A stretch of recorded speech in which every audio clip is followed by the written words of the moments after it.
Beneath deserts, jungles, cities, and ice lie the unopened doors of history tombs that time forgot, sealed with the silence of gods, kings, and empires. From Alexander the Great to the Sea Peoples, their final resting places remain lost, their secrets entombed in shadow. This isn't just about bone sits, about power, erasure, and the greatest mysteries we've yet to dig up. These aren't just graves, they're ticking time capsules. So ask yourself, what happens when we finally open them? Welcome to Ancient Lost Tombs That Cannot Be Found. Before we crack open the world's most elusive tombs, hit that subscribe button so you don't miss the next dig into history's dark corners. And drop a comment, where are you watching from, and what time is it right now? Midnight in Mumbai? Sunrise in Sao Paulo? Let's see who else is wandering the ruins with us. Tomb of Alexander the Great. Somewhere beneath the chaos of Alexandria, under the thrum of traffic, the cracked sidewalks, the concrete skin of modernity, there is silence. A silence older than memory. Beneath centuries of dust, rubble, seawater, and collapse, the greatest corpse in history waits, and no one can find it. This isn't just a mystery. It's the mystery. A ghost chase that's gripped emperors, archaeologists, megalomaniacs, and conspiracy theorists for over 2,000 years. Because the tomb of Alexander the Great, a shrine of global fame, a sacred site visited by gods and emperors alike, has vanished. Not like it was destroyed, not like it was buried, just erased. Quietly, completely. As if history herself conspired to make it disappear. And that's where this story begins, not with the conquests, the speeches, the battles, or even the crown. It begins with a body and a question. Where the hell is Alexander? He died in Babylon, 323 BCE, 32 years old. Not in battle, not assassinated, not with a sword in his hand or a crown on his brow, just a fever. A sudden, raging fever that turned the greatest military mind of the ancient world into a dying man in a darkened room, unable to speak. According to some accounts, he lay motionless for 6 days. His generals thought he was already dead until his fingers moved. When the breath finally left his lungs, the question of succession exploded into a panic. His generals didn't know what to do with the empire, but they did know what to do with the body. Or rather, they knew they had to do something, because Alexander's corpse wasn't just flesh. It was a symbol, the ultimate symbol. Whoever buried him could wrap themselves in his legacy. The initial plan was to return him to Macedonia, to bury him in the royal tombs of his ancestors. That plan didn't survive long. The body was embalmed in honey, yes, honey, and placed in an elaborate golden sarcophagus.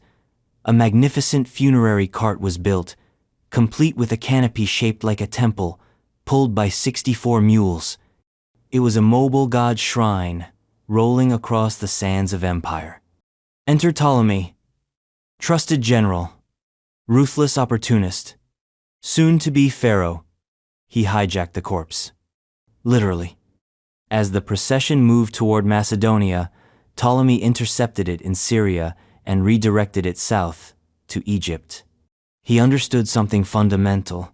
In the ancient world, the dead mattered just as much as the living, sometimes more. If he had Alexander's body, he didn't just have bones, he had legitimacy. He had power.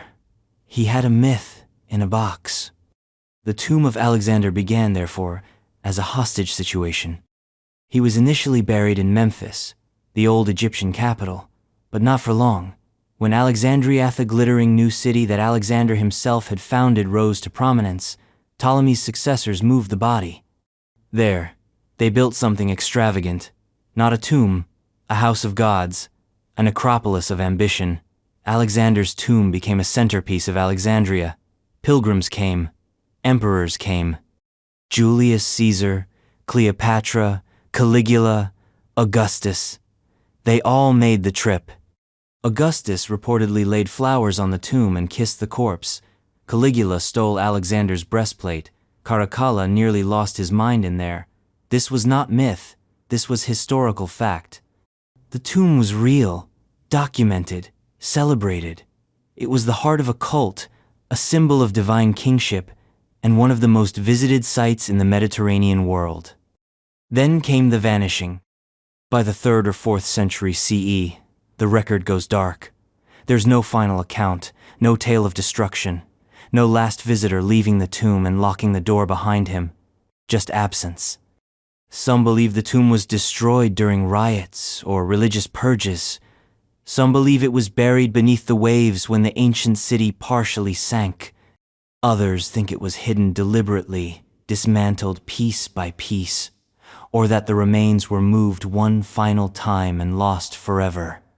Modern Alexandria doesn't help. The ancient city is buried literally beneath layers of urban sprawl, collapsed architecture, and seawater. Over 30% of it lies underwater. Another huge portion is beneath roads, buildings, apartment complexes. It's a logistical nightmare for archaeology. To dig for Alexander's tomb is to declare war on a living city. And yet they dig. From Napoleon's campaigns to today's satellite surveys and sonar scans, the search has never stopped. In 1995, a Greek archaeologist claimed to have found the tomb in the Siwa oasis, hundreds of miles from Alexandria. Her theory: Alexander, after being declared a god by the oracle of Amun there during his lifetime, requested burial at the sacred site. The Egyptian government shut the dig down. Evidence was thin. The controversy thick. Other theories border on fantasy. Some say his tomb lies beneath a modern mosque. Others say early Christians, eager to erase pagan icons, destroyed or hid the remains. One hypothesis even claims that Alexander's body was mistaken for that of a saint, shipped to Venice, and buried in St. Mark's Basilica. That's right, some believe the bones of Alexander the Great might be resting in Italy, dressed up as Christian relics. Still, the dominant theory is that his tomb lies somewhere beneath Alexandria. Trapped in a matrix of submerged ruins and inaccessible foundations, waiting for the right excavation, the right earthquake, or the right accident to unearth it. So what would it mean, really, if we found it? It would be the greatest archaeological discovery of the last 2,000 years. Bigger than Tutankhamun, bigger than Troy.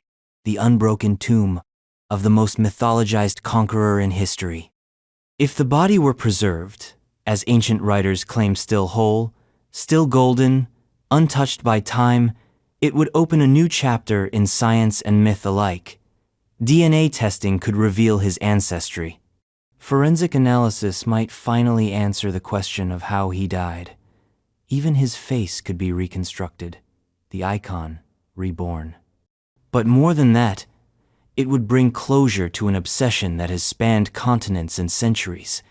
It would tether history to reality in a way no document or statue ever could. Because right now, Alexander exists in a strange state. Not dead, not alive, but suspended in cultural memory. A body in limbo, a tomb without a location, a king without a grave. And there's something chilling about that. We live in an age that believes it can find anything. Lost ships in the Arctic, cities in the jungle, planets light years away, but we still can't find him. The most famous man of his age. The one who conquered the world and then disappeared beneath it. It's a sobering reminder. You can burn cities, rewrite borders, leave your name etched across continents and still end up forgotten beneath someone's basement. Entropy doesn't care about greatness.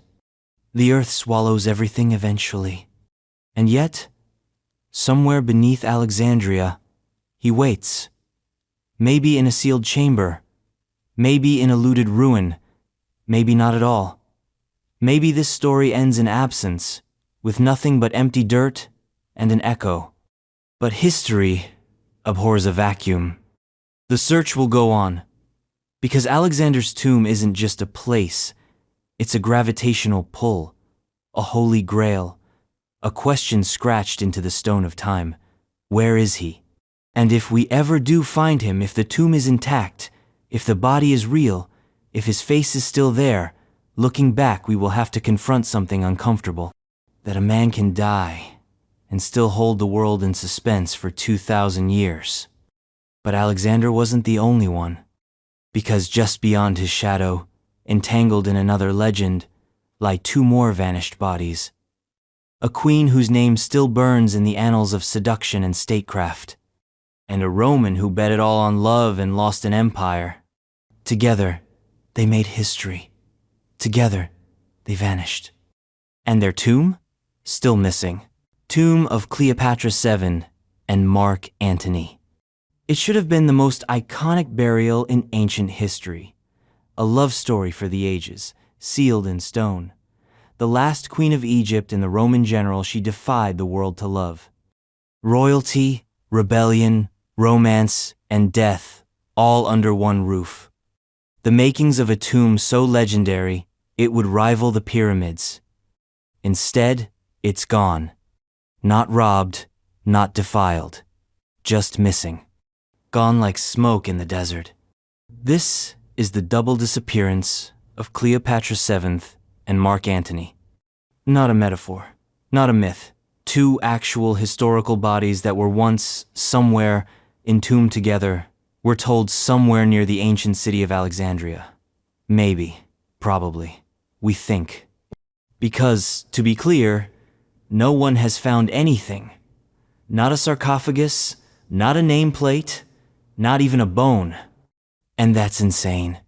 Cleopatra was the last pharaoh of Egypt. The last sovereign ruler before Rome swallowed the Nile whole. She was brilliant, fluent in a dozen languages, politically lethal, and, yes, a seductress, but in a way that's been inflated by centuries of Roman propaganda. She was never just a beauty. She was a strategist. A queen who played empires like a chessboard.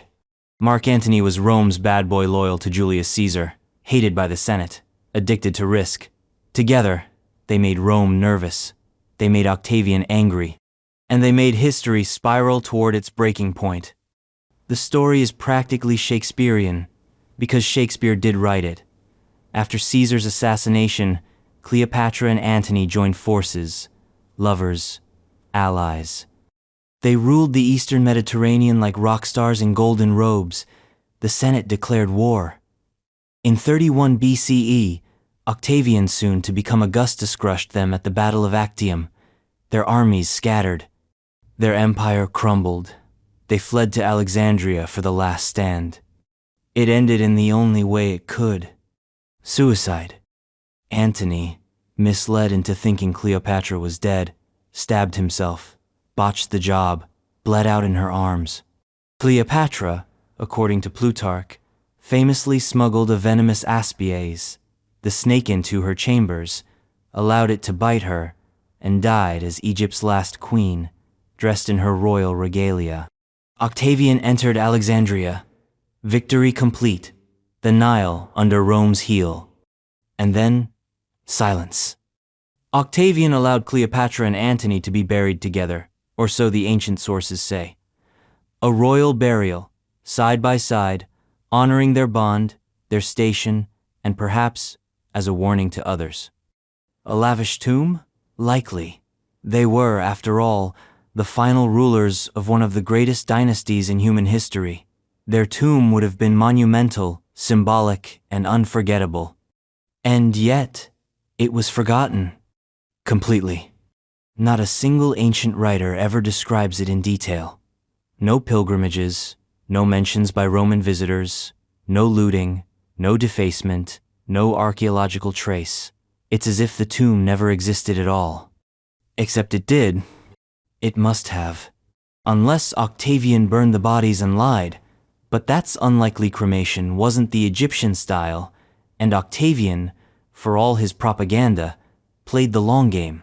Giving Cleopatra a proper burial would have reinforced his own image as a merciful victor. He wanted to end the civil war, not inflame it. He needed stability, not martyrs. So we circle back to the assumption: the tomb is out there, somewhere. And for centuries, the question has haunted scholars, romantics, and treasure hunters alike. Where? Theories abound. The most popular and persistent is that their tomb lies near the temple of Taposiris Magna, about 30 miles west of Alexandria. It's a ruined complex with deep links to the goddess Isis, a deity Cleopatra closely associated herself with. In 2004, a Dominican archaeologist named Kathleen Martinez began excavations there, driven by the belief that Cleopatra, who styled herself as the new Isis, would have wanted to be buried in a temple devoted to the goddess. And she's found things. Tunnels, burials, statues, coins with Cleopatra's face. A massive, recently uncovered subterranean structure that could, in theory, be a royal tomb. But nothing definitive. No sarcophagus. No inscriptions. No undeniable X marks the queen moment. Skeptics argue that Taposiris Magna is a red herring. Too far from Alexandria. Too unroyal. Too disconnected from the political heart of Cleopatra's court. Others point to ruins beneath modern Alexandria, suggesting the tomb might lie under the city itself beneath the sea, or trapped beneath centuries of urban development. There's even speculation that it lies under the modern site of the Great Library, or under the Serapeum, once the Temple of Serapis. But here's the brutal archaeological reality. Alexandria is a nightmare. Earthquakes, tsunamis, looting, fires. Whole sections of the city fell into the Mediterranean. What didn't sink was built over. Much of ancient Alexandria is now unrecognizable, shattered palimpsests of stone and salt. Digging there is like trying to find a lost text by burning every book in the library and then sifting through the ash, which makes the tomb of Cleopatra not just a mystery, but a tragedy of modernity. Because if we ever do find Idif, her face, her bones, even a scrap of inscription were to emerge, it would rewrite not just history books, but the collective imagination. We've fictionalized her into every form: a romantic, a villain, a goddess, a manipulator, a martyr. But she was real, and so was Antony. And their tomb, if it exists, would force us to reground the myth in flesh and stone. What would we see? A dual burial chamber? Gilded sarcophagi? Papyrus scrolls detailing the end of the Ptolemaic dynasty? Treasures untouched by Roman hands?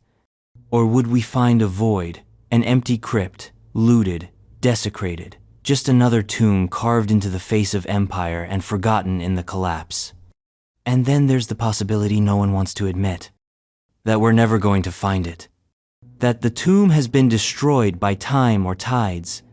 That Cleopatra and Antony are gone, in the truest sense untraceable, unresurrectable, their bones dissolved into the sands of history. It's an unsettling idea, because we don't just want to find tombs.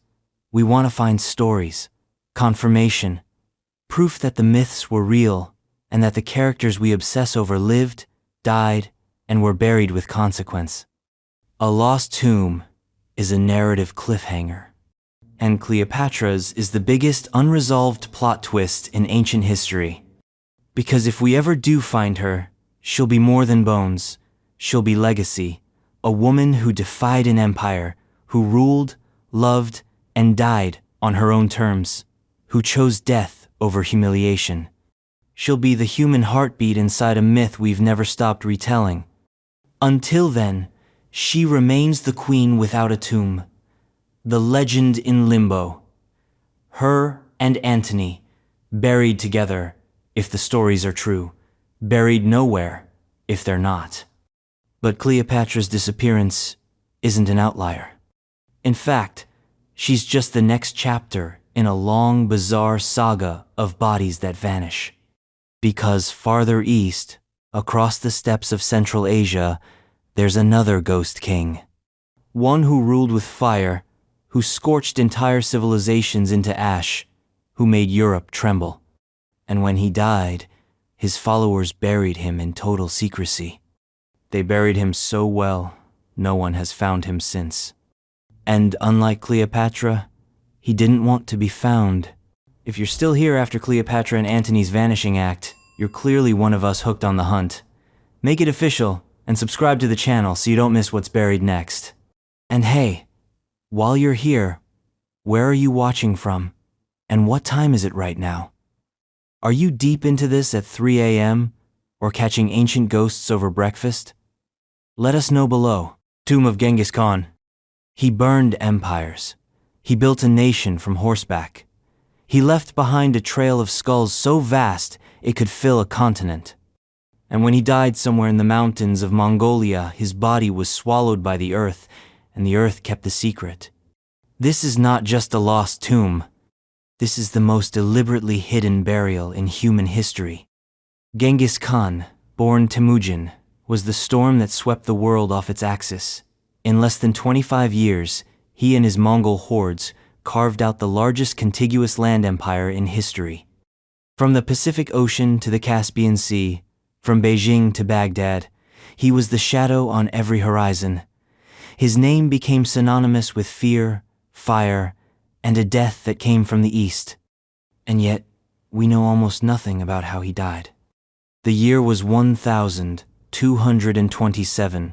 He was in the midst of a brutal campaign against the Western Xia in what is now northwestern China. Some say he fell off his horse, some say he was wounded in battle. Others say he died of illness, or even from injuries sustained during a fall while hunting. The cause remains a mystery. The date, fuzzy. The circumstances, deliberately blurred. What we do know is what happened next. According to legend, Genghis Khan's funeral procession carried his body back to Mongolia. Every soldier who witnessed it was killed. Every traveler on the road, every villager, slaughtered. The soldiers who buried him were then executed. The executioners, also executed. In some versions, 1,000 horses were ridden over the burial site to flatten the earth and erase all signs of a grave. The entire landscape was scrubbed clean. And it worked. In 800 years, no one has found it. That's not for lack of trying. The tomb of Genghis Khan is the holy grail of Mongolian archaeology. An obsession, a riddle, a national myth wrapped in blood and silence. Over the centuries, countless expeditions have sought to pierce the veil. In the 20th century, the Soviets scoured the region motivated more by power and control than by scholarship. In the 1990s, Japanese researchers launched extensive digs using ground-penetrating radar. In 2001, a team from the University of California, San Diego, began a new effort using satellite imagery guided by local legends. Nothing. Not a stone, not a bone, not a scrap of royal insignia. The leading theory is that the tomb lies somewhere in the Khenti Mountains of northeastern Mongolia, in the area known as Ankhesenamun, literally, the Great Taboo. This stretch of wilderness has been sacred and off-limits for centuries, guarded, worshipped, feared. The ancient Mongols believed it was the final resting place of the Great Khan, and they kept it shrouded in ritual and superstition. Even today, it's protected. For decades, Ankhesenamun was sealed off by the Mongolian military. No digging, no probing, no tourists. It was a black hole in the map. But the allure remains. In 2015, a team of international researchers launched an ambitious, non-invasive study using drones, thermal imaging, and satellite scans. They uncovered dozens of potential sites: burial mounds, ancient roads, lost structure hidden beneath the trees. But without excavation, it's impossible to confirm. And Mongolia is hesitant to allow full digs. The tomb is not just history, it's national identity. It's sacred, untouchable. And perhaps that's how Genghis Khan would have wanted it. Because this wasn't a tomb built to impress. It was a tomb built to disappear. No gold, no statues, no inscriptions. Just earth, just silence. And that's the paradox. He was the most powerful man of his age, Possibly the most powerful man in history. His empire reshaped continents. His campaigns killed tens of millions. His descendants ruled over Persia, China, and Russia. And yet, in death, he chose erasure. No mausoleum, no pyramid, no temple. Just a hole in the ground, somewhere, hidden beneath the shadow of mountains he once rode across. It's hard to grasp. We're used to the dead wanting to be remembered. Pharaohs build pyramids. Emperors carve their names into marble. But Genghis Khan? He wanted oblivion. Or at least, the illusion of it. It wasn't modesty, it was strategy. Because if the tomb were known, it would become a symbol, a target, a relic. Genghis Khan didn't want to be worshipped in death. He wanted to be feared forever, and fear doesn't need a tomb. But still, the temptation is eternal. To find that grave, to stand before the body that once crushed dynasties, to finally answer the questions: how did he die? What was buried with him? Did he choose anonymity, or was it forced upon him by the myth his life created? Historians argue about what might lie inside. Some believe it's a simple burial. Others say the tomb could contain unimaginable riches, looted from 100 nations. Others wonder if his skull was separated from his body to prevent resurrection myths, or that he lies not alone, but buried alongside loyal retainers, horses, weapons sealed in a subterranean complex no one has yet uncovered. And if it were found, it would be explosive, not just archaeologically, politically, culturally. The Mongolian government would be faced with a monumental decision: protect the site or open it. Preserve the mystery or unveil the legacy. For many Mongolians, Genghis Khan is not just a historical figure. He is the figure. A national father, a quasi-divine ancestor. To disturb his grave is to poke a god in the eye. But history, like time, is relentless. The search continues, quietly, carefully, through radar sweeps, data mapping, whispers in taverns, and the old folk songs of herders who claim to know the land's secrets. Somewhere beneath the pines, the frost, the ancient grasslands, the Khan waits, not for discovery, but because he was placed there with the intention to never be found. And maybe that's the point. Some tombs are hidden by accident, others by time. But Genghis Khan's tomb was hidden by will, as a final act of control, one last command from the man who never lost a war, a king who erased his own ending. But even the most hidden kings must one day face the light. Because while the tomb of Genghis Khan remained shrouded in secrecy, another vanished warlord was buried with similar mystery and much less caution. One who drank from golden goblets, crushed Rome's borders, and disappeared into the soil of Europe. His grave, like his empire, is laced with rumors of gold, curses, and blood. Tomb of Attila the Hun. They called him the Scourge of God, a living apocalypse on horseback, the man who made the Roman Empire sweat blood in its final days. Attila the Hun stormed across Europe like a biblical plague, burning, looting, slaughtering, and then, as suddenly as he appeared, he died. Not on the battlefield, not in exile, not with a sword in his gut. No, Attila died in bed, on his wedding night, of a nosebleed. At least, that's the version history decided to keep. The story is absurd, but also disturbingly poetic. After years of warfare, empire-crushing, and unmatched brutality, Attila, terror of 2 continents, choked on his own blood. In his sleep, alone, in the darkness of his tent, beside his brand-new bride. The man who made empires tremble died the way some people die in their sleep, quietly, almost insultingly normal. And then it gets even weirder. Because just like with Alexander, Cleopatra, and Genghis before him, Attila's death is only the start of the mystery. What happened to his body is a question soaked in myth, murder, and gold. Lots and lots of gold. The sources are sparse. Most of what we know comes from Jordanes, a 6th century Roman historian writing decades after Attila's death. According to him, the Huns mourned their leader in true Hunnic fashion with a ritual so intense it would make the Vikings blush. His warriors tore out their hair. They cut their faces, not just as a show of grief, but to mourn with blood rather than tears. His body was placed in a coffin, actually 3 coffins, 1 gold, 1 silver, and 1 iron. Symbolic, supposedly. Gold for the greatness of his empire, silver for his glory, iron for the sword that made it all possible. Then came the burial. But not in a monument, not in a temple, not even in a marked grave. The Huns buried him in secret, somewhere in the vastness of the Hungarian plain. They diverted a riveries, an entire river to hide the tomb.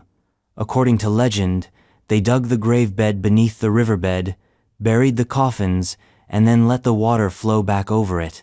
The workers who performed the burial were slaughtered. The soldiers who killed the workers also killed. A pyramid of bodies guarding a corpse. And just like that, the most feared man in the known world vanished into the mud. No tombstone, no marker, just a flood and a story. Fast forward 1,500 years, his empire long gone, his people absorbed into history. But the myth of Attila's tomb still lingers sun-cracked, untouched, and possibly the greatest unclaimed treasure trove in European archaeology. Because if the legends are even half true, that burial site isn't just a grave, it's a jackpot. A triple-casketed king wrapped in centuries of war spoils, golden goblets, jeweled weapons, diplomatic tributes, stolen art.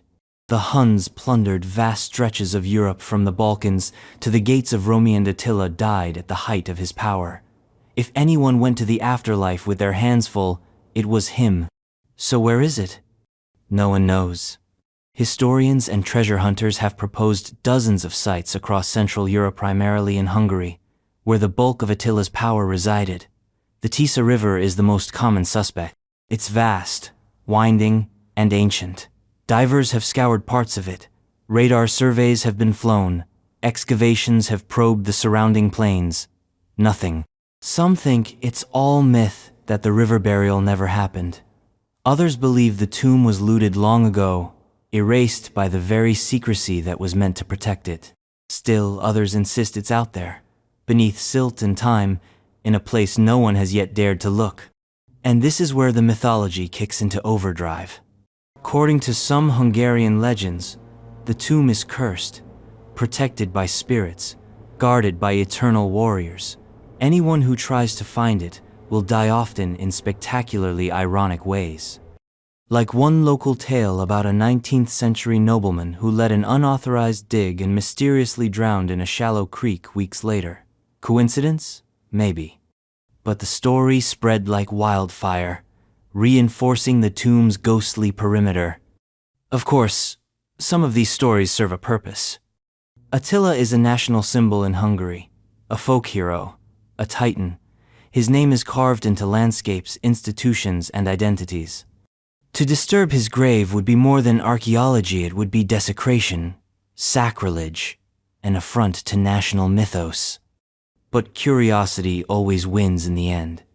In 2014, rumors spread that satellite imagery had revealed anomalies near the Tisa. Some claim they were burial structures. Others dismissed them as natural formations. No official excavation followed, whether due to lack of funding, fear of desecration, or fear of failure. The silence around the project has only deepened the mystery. Because even if we did find it, what then? What if the tomb is real, but empty? What if it was looted in antiquity, or never built in the first place? What if the legend of the triple coffin was just that, a legend? But what if it's not? What if the caskets are there, gleaming in the dark, beneath centuries of mud and water and bones?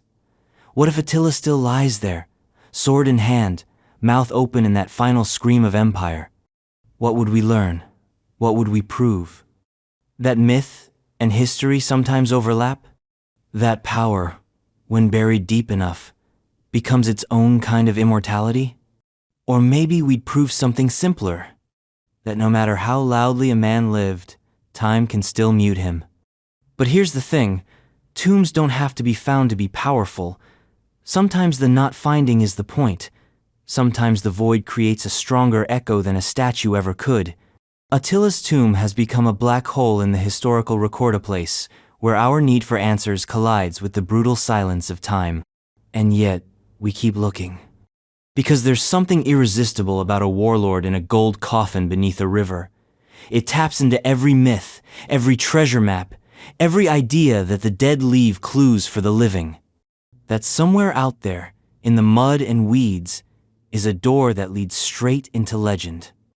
But Attila wasn't the only imperial figure to leave behind a blank space on the map, because thousands of miles to the south, in a kingdom of sun, stone, and whispers, another queen waits. She ruled with equal cunning.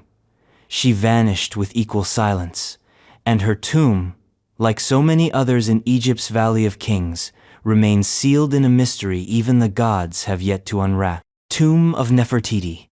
She was beautiful. She was powerful. She may have ruled as pharaoh.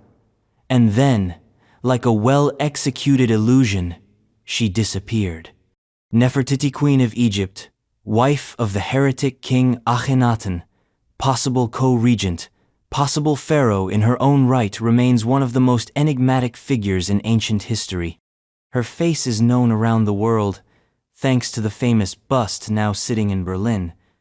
But her body, her tomb, her mummy, still missing. Which, frankly, is insane. This was not a side character. This was the Beyoncé of the 18th dynasty. She was queen at the height of Egypt's golden age. She lived at the epicenter of one of the most radical religious revolutions the ancient world ever saw. She may have even worn the double crown of Upper and Lower Egypt herself. And yet, we don't know where she is.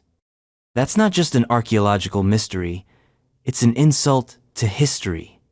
The search for Nefertiti's tomb is like a thriller written by ancient stonecutters and modern academic egos. Clues, misdirection, obsessions, rival theories, and at the center of it all, an empty space. A void just big enough to hold a queen. Let's rewind.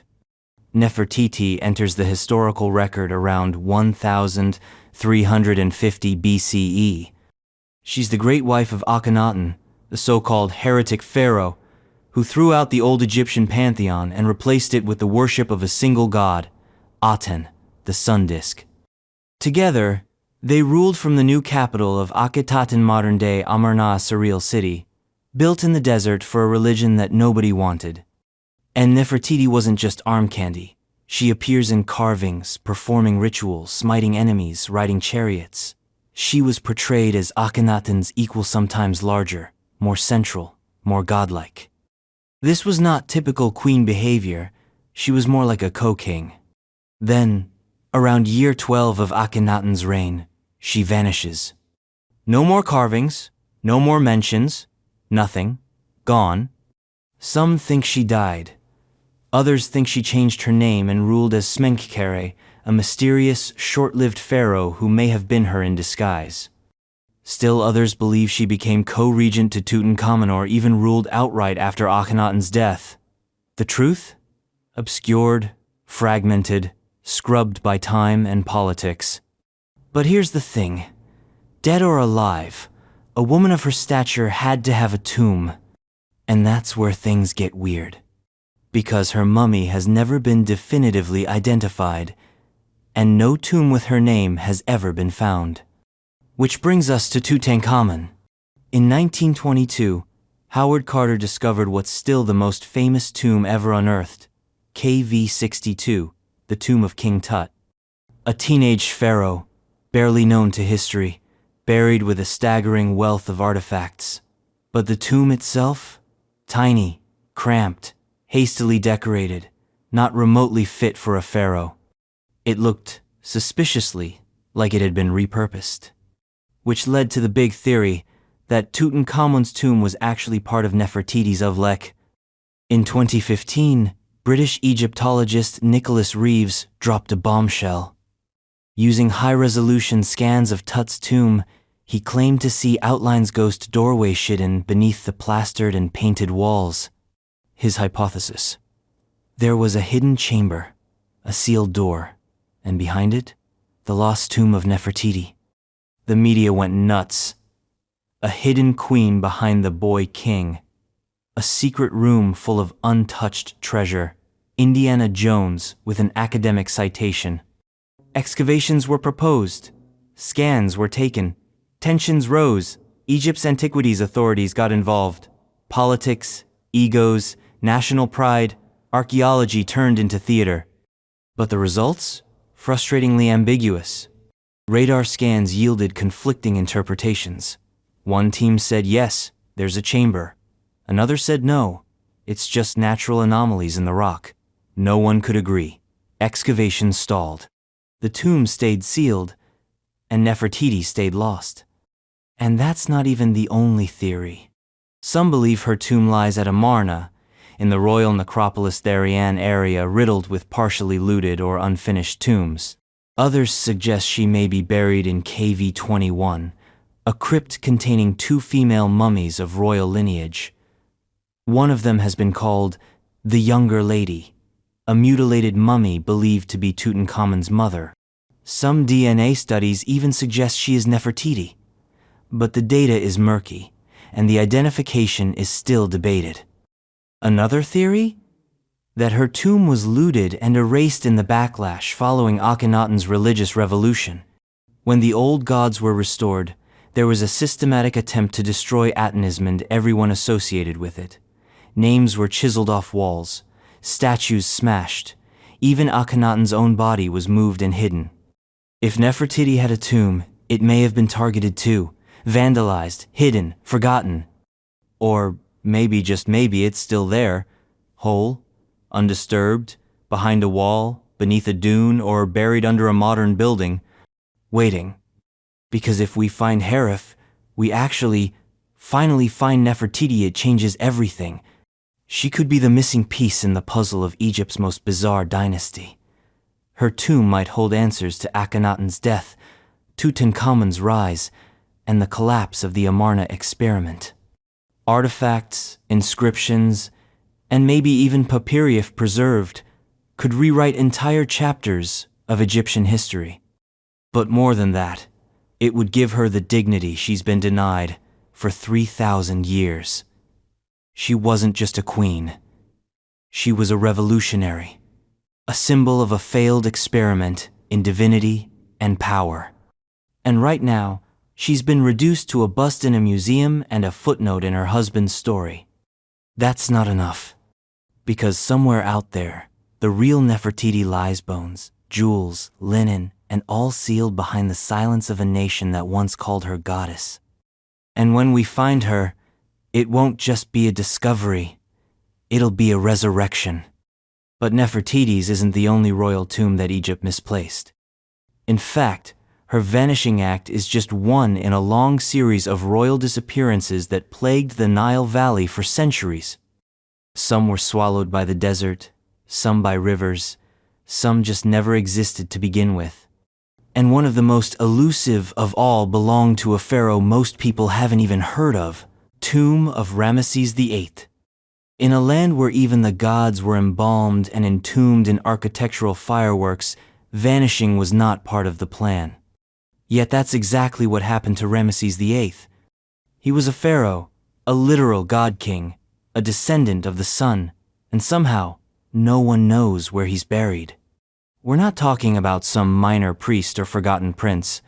This was the ruler of Egypt, albeit briefly, during one of its most turbulent dynastic moments. And yet, centuries of tomb-building tradition seem to have skipped him entirely. His name is known, his reign is recorded. His mummy? Missing? His tomb? Still just a hypothesis. An absence. A question mark carved into the cliffs of the Valley of the Kings. This isn't just unusual, it's unprecedented. Because in Egypt, tombs were everything. To understand how bizarre this is, you have to understand the context. The New Kingdom, specifically the 20th dynasty, was the golden age of tomb construction. Pharaohs didn't just build graves. They built mansions for eternity, subterranean labyrinths filled with art, spells, and death-defying architecture. KV 17, KV 62, KV 35, these aren't just coordinates. They're gateways to godhood. But Ramesses VIII? No KV number, no discovery, no tomb. Born as a prince named Setar-Khepshef, he was the son of Ramesses III, the last truly powerful ruler of the dynasty. But Ramesses VIII didn't ascend the throne until much later, after the deaths of Ramesses IV, V, VI, and VII. He wasn't first in line. He was sixth string, rising to power around 1130 BCE, likely in his 50s or 60s. His reign? Short, just about a year or two, maybe 3. The records are sparse. No grand battles, no massive building projects, no major monuments. Just a blip on the radar of an empire already in decline. But even short-reigning pharaohs got tombs. Ramesses V in 6, buried in the same tomb KV 9. Ramesses 7, tomb found. Ramesses 4, KV 2, all accounted for. Ramesses VIII? Nothing. No tomb, no body, no funerary texts, no decorated corridors, just an echo. That echo has haunted archaeologists for over a century. There are theories, of course, lots of them. Because Egyptologists hate a gap in the record more than tomb robbers hate sealed doors. Some believe he was buried in the Valley of the Kings, possibly in a yet-to-be-discovered tomb. KV 19, a tomb initially intended for Prince Mentuhotep, has been floated as a candidate. Others have proposed KV 23 or KV 59, but nothing definitive has been found. No inscription, no cartouche, no smoking sarcophagus. Some even argue he might have been buried in a reused tomb, hastily prepared due to the brevity of his reign and the collapsing resources of the kingdom. By the time he took power, Egypt was broke. The tomb builders at Deir el-Medina were underpaid and underfed. Tomb robbery was rampant. Corruption was routine. It's possible that Ramesses VIII never got the burial he wanted, just the one he could afford. If that's the case, his tomb might be hiding in plain sight. Misattributed, unrecognized. Lying beneath a different name, a different title, or a heap of ancient bureaucratic negligence. Others believe the tomb was started but never finished. It wouldn't be the first. KV unfinished tombs dot the Theban necropolis like ghost towns, doorways that lead nowhere, corridors that simply stop. Theories suggest that construction may have begun in the valley, but was halted by his death or by a political crisis. The workforce may have abandoned the project mid-chisel. Still, there's no physical evidence, no half-finished walls, no inscriptions halfway through a royal name, no paint-smeared plaster waiting for the divine blue of Ra's sky. Just absence. But what if the tomb is there, just hidden? Modern technology has added new fuel to the fire: ground-penetrating radar, infrared scanning, drone photography. They've all been deployed in the Valley of the Kings, and they've turned up anomalous subsurface voids that could be chambers, shafts, or tombs, yet untouched. Some of these lie in regions not far from the known tombs of his relatives. If Ramesses VIII is buried anywhere, odds are it's in that cluster. The valley is still giving up secrets. KV 63, a tomb discovered in 2005, turned out to be a cache filled with embalming materials. KV 64 was discovered in 2011, another royal tomb hidden beneath the sands for millennia. It's not a stretch to believe that Ramesses VIII might still be down there, somewhere, waiting. But it's also possible that the tomb, if it was ever completed, was destroyed. Natural disaster, earthquakes, Flash flood shave ravaged the valley over time. Tombs have collapsed, been buried, or turned into unrecognizable rubble. Looters in antiquity may have stripped it clean. Erosion may have erased its entrance. Or worse, it was lost due to administrative screw-ups. Pharaohs were divine, sure, but bureaucracy doesn't care about holiness. The most unsettling theory? He was buried in the open. In a makeshift grave. No tomb, no magic, no grandeur. Just a body in the ground, swaddled in cloth, laid to rest with the bare minimum.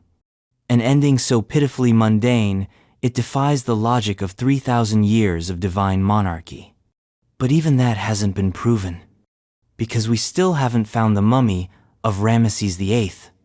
And in a country where hundreds of royal mummies have been recovered, studied, scanned, and put on display, that's a gaping void, a hole in the timeline, a missing link in the family tree of the gods.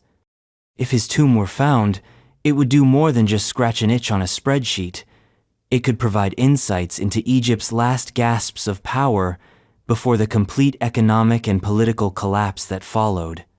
The art, the architecture, the burial goods, if any survived, could show how far the royal standard had fallen. It might also give us clues about succession, ritual continuity, and the social climate during the pharaoh's brief rule. But until then, Ramesses VIII is the invisible king.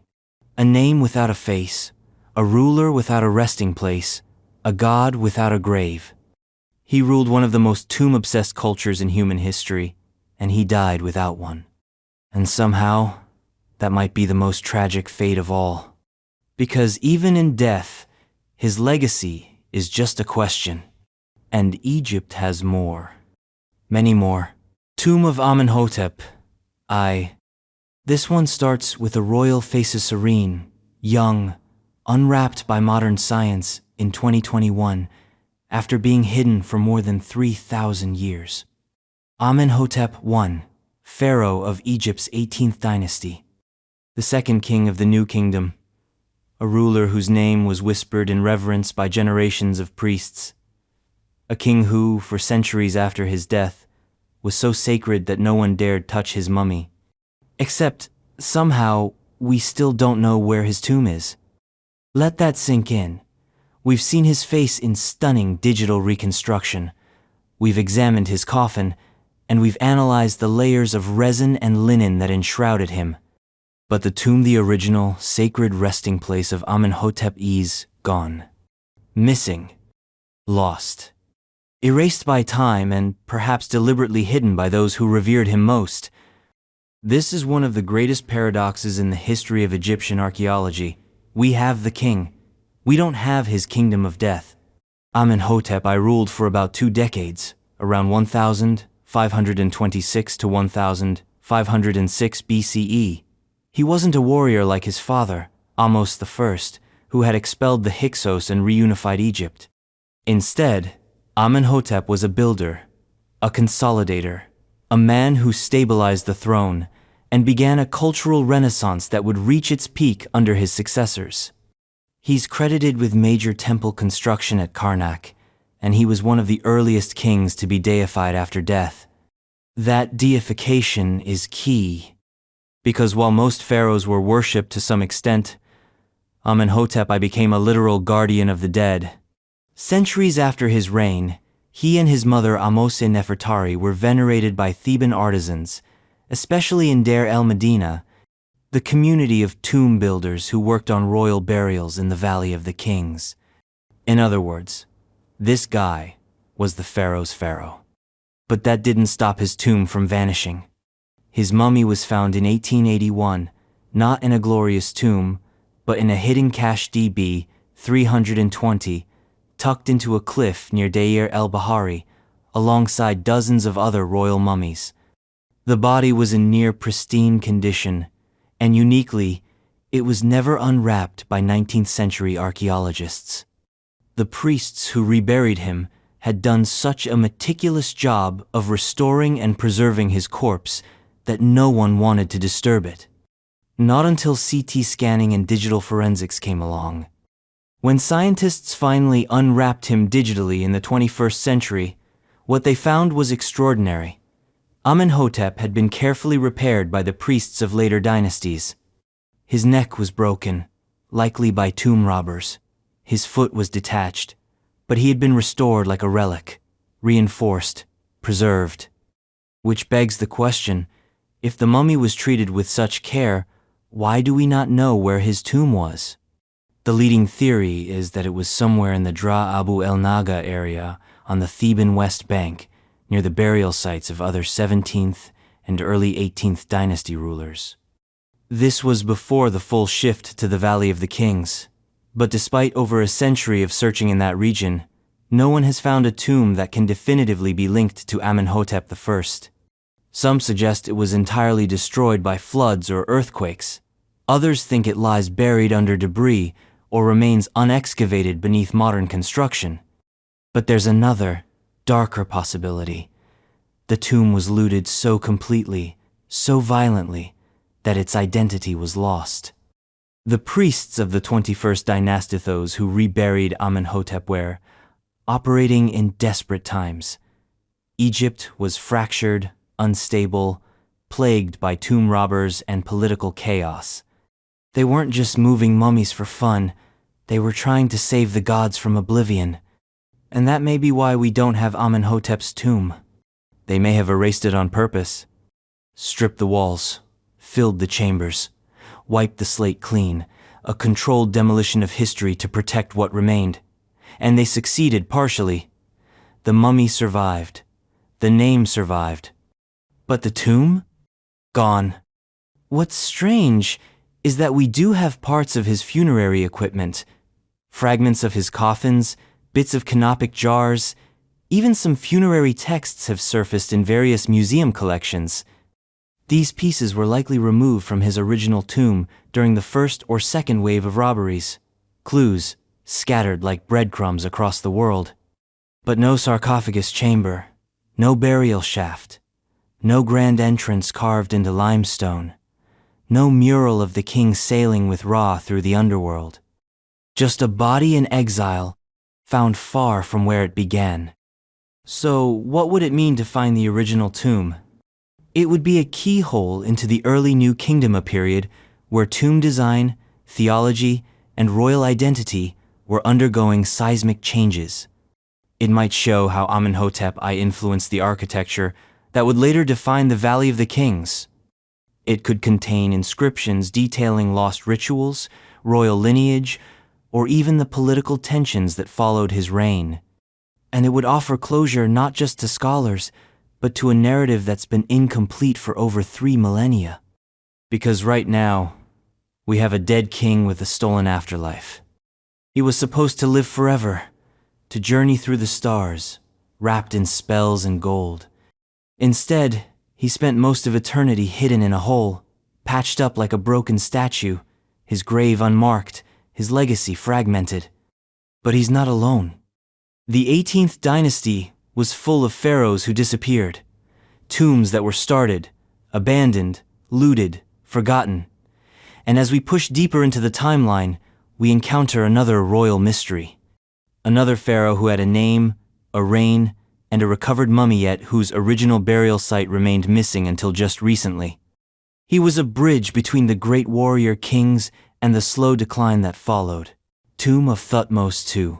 History tends to remember the loud ones, the conquerors, the reformers, the heretics who shattered temples and rewrote calendars. But what about the quiet ones? The pharaohs who ruled in the shadow of louder dynasties, whose monuments are few, whose names don't echo across centuries with the same weight. That's Thutmose II. A transitional king, a placeholder, a man caught between two titans of Egyptian history, his father, Thutmose I, who expanded Egypt's borders deep into Nubia and Syria, and his wife, Hatshepsut, who would seize power after his death and rule as one of the most successful female pharaohs in history. And for a long time, Thutmose II was treated like a historical footnote, a minor king, an interim ruler. Until, in 2025, his tomb was found. Or rather, a tomb was found. In the western valleys near Luxor, a region long suspected to hold royal burials from Egypt's 18th dynasty, but mostly undisturbed due to logistical nightmares and sheer environmental hostility. When the announcement hit the headlines, it was like lightning striking sand. Because Thutmose II's burial had been one of the great unsolved puzzles of Egyptian archaeology, his mummy had been found over a century ago stashed, like so many others, in the royal cache at Deir el-Bahari. But his original tomb? Totally unknown. Unlike his father, buried in KV 38. Unlike his son, Thutmose III, whose tomb in KV 34 is a spiral of painted surrealism. Thutmose II was nowhere. And then suddenly, he was somewhere. The tomb wasn't grand, not by the standards of the kings who came before and after him. It was modest, almost subdued, and it was empty. No sarcophagus, no grave goods, no wall paintings, just fragments, a few pieces of cartonnage, traces of burial shrouds, faint, decorative elements that had either been stripped or never completed. The tomb had suffered floods, looters, and time had all taken their toll. Whatever ceremonial grandeur it once held had been peeled back layer by layer until all that remained was a ghost chamber. But the name Thutmose I was there, carved faintly on a shard, confirmed through multiple lines of epigraphic and contextual evidence. After centuries of searching, Egyptologists could finally place this king back on the map. The tomb may have been ravaged, but it was his. The missing chapter in a royal lineage finally located. It forced a reappraisal. Because Thutmose II wasn't just a placeholder. He was the fulcrum between two very different visions of kingship. On one side, the old warrior pharaohs, building with brute force and divine endorsement. On the other, Hatshepsut, whose rule would redefine what it meant to be king in a land where gender and godhood were intertwined. Thutmose II's reign was short, perhaps only 3 years. Some records stretch it to 13, but scholars argue many of those years were under Hatshepsut's influence. His health was poor. His rule lacked major campaigns or construction projects, and yet his death triggered a power shift so radical it still stuns historians. Hatshepsut didn't just serve as regent for their young son, Thutmose III. She took the throne for herself, declared herself pharaoh, built colossal temples, carved herself into stone with the beard and headdress of a male god-king. In doing so, she may have buried Thutmose II's legacy along with his name. It's possible the tomb was deliberately left incomplete, that Hatshepsut, once enthroned, redirected resources and artisans to her own monuments. Or perhaps, amid political instability, his burial was downgraded a placeholder tomb for a placeholder king. But even an empty tomb tells a story. The absence of goods, of inscriptions, of royal flaret, all speaks to a moment in history when Egypt's royal house was reeling from transition, when power was reshuffling behind palace doors. When a king could die and not be buried in splendor, but rather swept quietly beneath the desert's skin. And yet, the fact that we now know where Thutmose II lies changes everything. Because until 2025, he was a ruler without a room, a god without a gate to the afterlife. His mummy had been recovered. Yes, but the tomb, that sacred space between death and eternity, gone. Now, that space has been reclaimed, not as a monument to glory, but as an anchor to history. A site that reminds us that not all pharaohs burned bright. Some flickered, some faded. But all left a mark, sometimes buried, sometimes broken, but never fully erased. Tomb of Akhenaten. He was the sun's prophet, the heretic king, the pharaoh who threw 3,000 years of Egyptian religion into the fire and tried to start over from ash. Akhenaten didn't just change the rule, she tried to erase the entire game board. Gods? Gone. Priests? Marginalized. Amun, Osiris, Ra, Thoth, all cast aside for a single, faceless sun disk, Aten. This was not a mild theological pivot. It was a revolution violent, top-down, and wrapped in solar worship so radical it made even his own court uncomfortable. And when he died, his body, like his beliefs, became a problem. Akhenaten's burial should have been the pinnacle of divine narcissism. We're talking about a man who claimed to be the literal son of the sun god, who flooded walls with hymns and carvings dedicated not to war or conquest, but to the life-giving rays of Aten, who built an entire capital city, Akhenaten, modern-day Amarna, from nothing in the middle of the desert. And yet, just like his god, his tomb vanished. Or, more accurately, the real one did. Here's what we do know. There is a tomb at Amarna. It's large, it's strange, it's unfinished, and it's clearly royal. Discovered in the early 20th century, this tomb, known simply as the Royal Tomb of Akhenaten, lies in a dry valley east of the capital he built. It was carved into the cliffs with a layout echoing the early tombs of the Valley of the Kings: long corridors, multiple chambers, decorative niches. Some of the walls are inscribed. They tell stories of Akhenaten's grief over the death of his daughter, Meketaten. They depict him and his queen Nefertiti mourning her beneath the protective rays of the Aten. But what's missing is just as telling as what's there. There's no confirmed sarcophagus, no body, no mummy, and the tomb shows signs of abrupt abandonment. Which raises the big question: was Akhenaten ever buried there? Some scholars say yes, that he was entombed at Amarna, then later exhumed and reburied elsewhere, probably in the Valley of the Kings, after his religion collapsed and the state clawed its way back to orthodoxy. Others say no, that the Amarna tomb was never used, that his body never made it there, that the political climate turned so hostile so quickly that he was denied a proper burial altogether, that he was dumped in a pit, that his remains were desecrated, that his name was hacked off monuments, and his corpse left to rot in obscurity. Because what happened after his death was nothing short of a regime-wide exorcism. His successors, particularly Tutankhamun and Horemheb, didn't just ignore Akhenaten's legacy. They tried to erase it.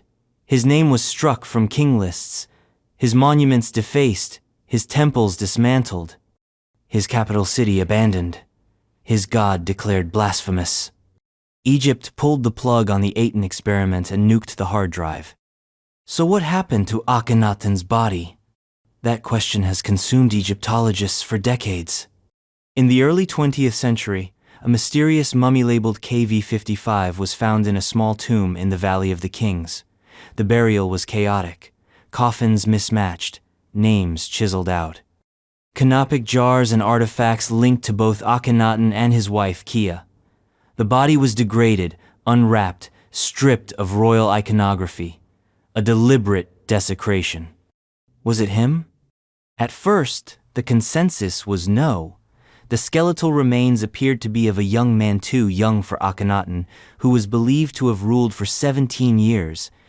But later studies, including DNA testing and CT scans, suggested otherwise. The body shared genetic markers with Tutankhamun, strongly indicating it was either his father or very close relative. Now, most scholars agree. KV-55 is Akhenaten, which means this heretic king, who built an empire on sunlight and divinity, was dumped into a dismal tomb, his name hacked off his own coffin, his burial robbed of ritual. And maybe that's fitting. Because Akhenaten's entire life was about breaking tradition. He shattered the religious establishment, alienated the priesthood, and ruled like a messianic cult leader. His tomb wasn't lost. It was canceled by the state, by his successors, and by the people who saw in his revolution not progress, but a cosmic error. And yet, Akhenaten's influence didn't entirely die. His son, Tutankhamun, inherited a broken country but also the echo of a revolution. The shift to monotheism, the centralized power structure, the fusion of divine and royal authority, all seeds planted by Akhenaten, seeds that would later take root in other civilizations. In a way, Akhenaten was the ghost in the machine, the glitch that whispered across time. But back to the tomb. What's out there? If we found his mummy in KV 55, then what are we still looking for? Possibly everything else. A royal tomb in ancient Egypt wasn't just about the body. It was about the afterlife. Rituals, treasures, texts, sarcophagi, offerings. Everything needed to transform a dead man into an eternal god. And those things? Still missing. If the KV 55 burial was a temporary stopper, a symbolic rebukathen, the original tomb at Amarna may still hold the rest, or it may have been looted or repurposed, or is still waiting to be found in a part of the site no one's dug yet. We don't know, and that ignorance burns. Because the idea that a pharaoh, especially one so audacious, so infamous, could die without a proper tomb, without even a decent curse to protect his remains, is almost unthinkable. But that's what happens when your legacy is a powder keg. So now we're left with fragments. A tomb without a body without a name, a revolution without a monument. And if the real tomb is still out there, hidden, flooded, collapsed, it could still change everything. It could show us what happens when a king tries to ungod Egypt and remake it in his own image, and then gets buried like a nobody. Tomb of Ankhesenamun. She was born into chaos, married to a god, widowed as a teenager, and then, just like so many others in the bloody wake of Egypt's heretic dynasty, disappeared. Ankhesenamun, Queen of Egypt, daughter of Akhenaten and Nefertiti, wife of Tutankhamun, survivor of a collapsing dynasty, is one of the most tragically elusive figures in all of ancient history. And her tomb? Still lost. Entirely. No burial site, no mummy, no confirmed grave goods, just a trail of vanishing ink through time. Which, for someone at the very center of Egypt's most infamous royal soap opera, is frankly mind-boggling. Let's break it down. Ankhesenamun was born as Ankhesenpaten. She lives for Aten into the strangest family ever to sit on the Egyptian throne. Her father, Akhenaten, shattered the traditional polytheistic religion and replaced it with the monotheistic cult of Aten. Her mother, Nefertiti, was a co-ruler or pharaoh in her own right. Her world was carved out of sun disks and political earthquakes. And then, everything fell apart. The Aten cult collapsed. The old gods returned with a vengeance. Akhenaten died. Nefertiti vanished. The capital at Amarna was abandoned like a cursed city. And Ankhesenpaten, just a child, was swept up in a dynastic freefall. She was renamed Ankhesenamun. She lives for Amun in a symbolic about face, one of the most dramatic PR rebrands in Egyptian history. A teenage queen, rebranded for a new regime, married to the young king Tutankhamun, who was also her half-brother. Yes, it was that kind of dynasty. Together, they tried to heal Egypt. Tutankhamun restored the temples of the old gods. He moved the capital back to Thebes. He distanced himself publicly, anyway, from the Aten cult. But his reign was short. He died around 18 or 19 years old, with no surviving children, and a kingdom still dangerously unstable. And that's when Ankhesenamun made her most desperate move. She wrote to the king of the Hittites, Egypt's sworn enemies. In a letter preserved in Hittite archives, she begged for help. She claimed to be a widowed queen with no heir and no desire to marry a servant. She asked for one of the Hittite king's sons to be sent to Egypt to marry her and become pharaoh. Let's pause here. This is one of the most scandalous documents in ancient history. No Egyptian royal had ever made such a move. It would have been seen as treason, as weakness, as betrayal. And yet, Ankhesenamun did it. Either out of desperation, or political savvy, or both. The Hittite prince Sananza was sent, but he never made it. He was murdered en route, likely by agents of Egypt's military or priestly elite, and soon after, Ankhesenamun vanished. She disappears from the record completely. No inscriptions, no tomb, no mummy, nothing. And yet, we know she must have been buried. She was a queen. She held titles. She had a royal seal. The very absence of her tomb is an anomaly. A disruption in the otherwise obsessive burial traditions of her age. So where is she? For years, archaeologists have speculated. One theory suggests she was forced to marry I, the elderly courtier who succeeded Tutankhamun as pharaoh. Evidence? A blue glass ring inscribed with both of their names. A royal marriage ring, possibly real, possibly symbolic, possibly forged centuries later. I's tomb WV-23 in the Western Valley is known, but no trace of Ankhesenamun has ever been found there. If she was buried alongside I, her name and presence have been deliberately erased.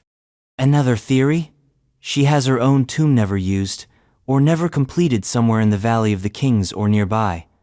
In 2017, Egyptian archaeologist Zahi Hawass launched a new search near the tomb of I.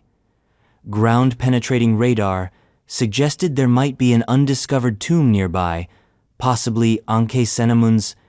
The area had been overlooked, avoided even, but the radar data was promising. Excavation followed, and then silence. Years passed. No major announcements, no confirmation, no dramatic unveiling of a golden sarcophagus or sealed burial chamber. Either the find was underwhelming, or still ongoing, or being held back for reasons unknown. As of now, the tomb remains unconfirmed. The queen remains missing. But clues persist. Two unidentified female mummies, known only as KV-21A and KV-21 found in a small tomb in the Valley of the Kings. DNA analysis linked one of them to Tutankhamun's family line. Scholars have speculated that KV-21A may be Ankhesenamun, but the mummies were damaged, the data inconclusive, the mystery unsolved. So what would her tomb tell us? If it exists and is found intact, it could rewrite the end of the Amarna story. It could reveal whether she ruled in her own right after Tutankhamun's death, whether she was forced into marriage, whether she was buried with honors or cast aside like her parents before her. It could also provide personal details, jewelry, inscriptions, artifacts, the kinds of things that humanize a queen we know almost entirely through the context of men. And maybe, finally, she would have a voice. Right now, Ankhesenamun is a blank page at the end of a violent, dazzling, apocalyptic chapter in Egyptian history.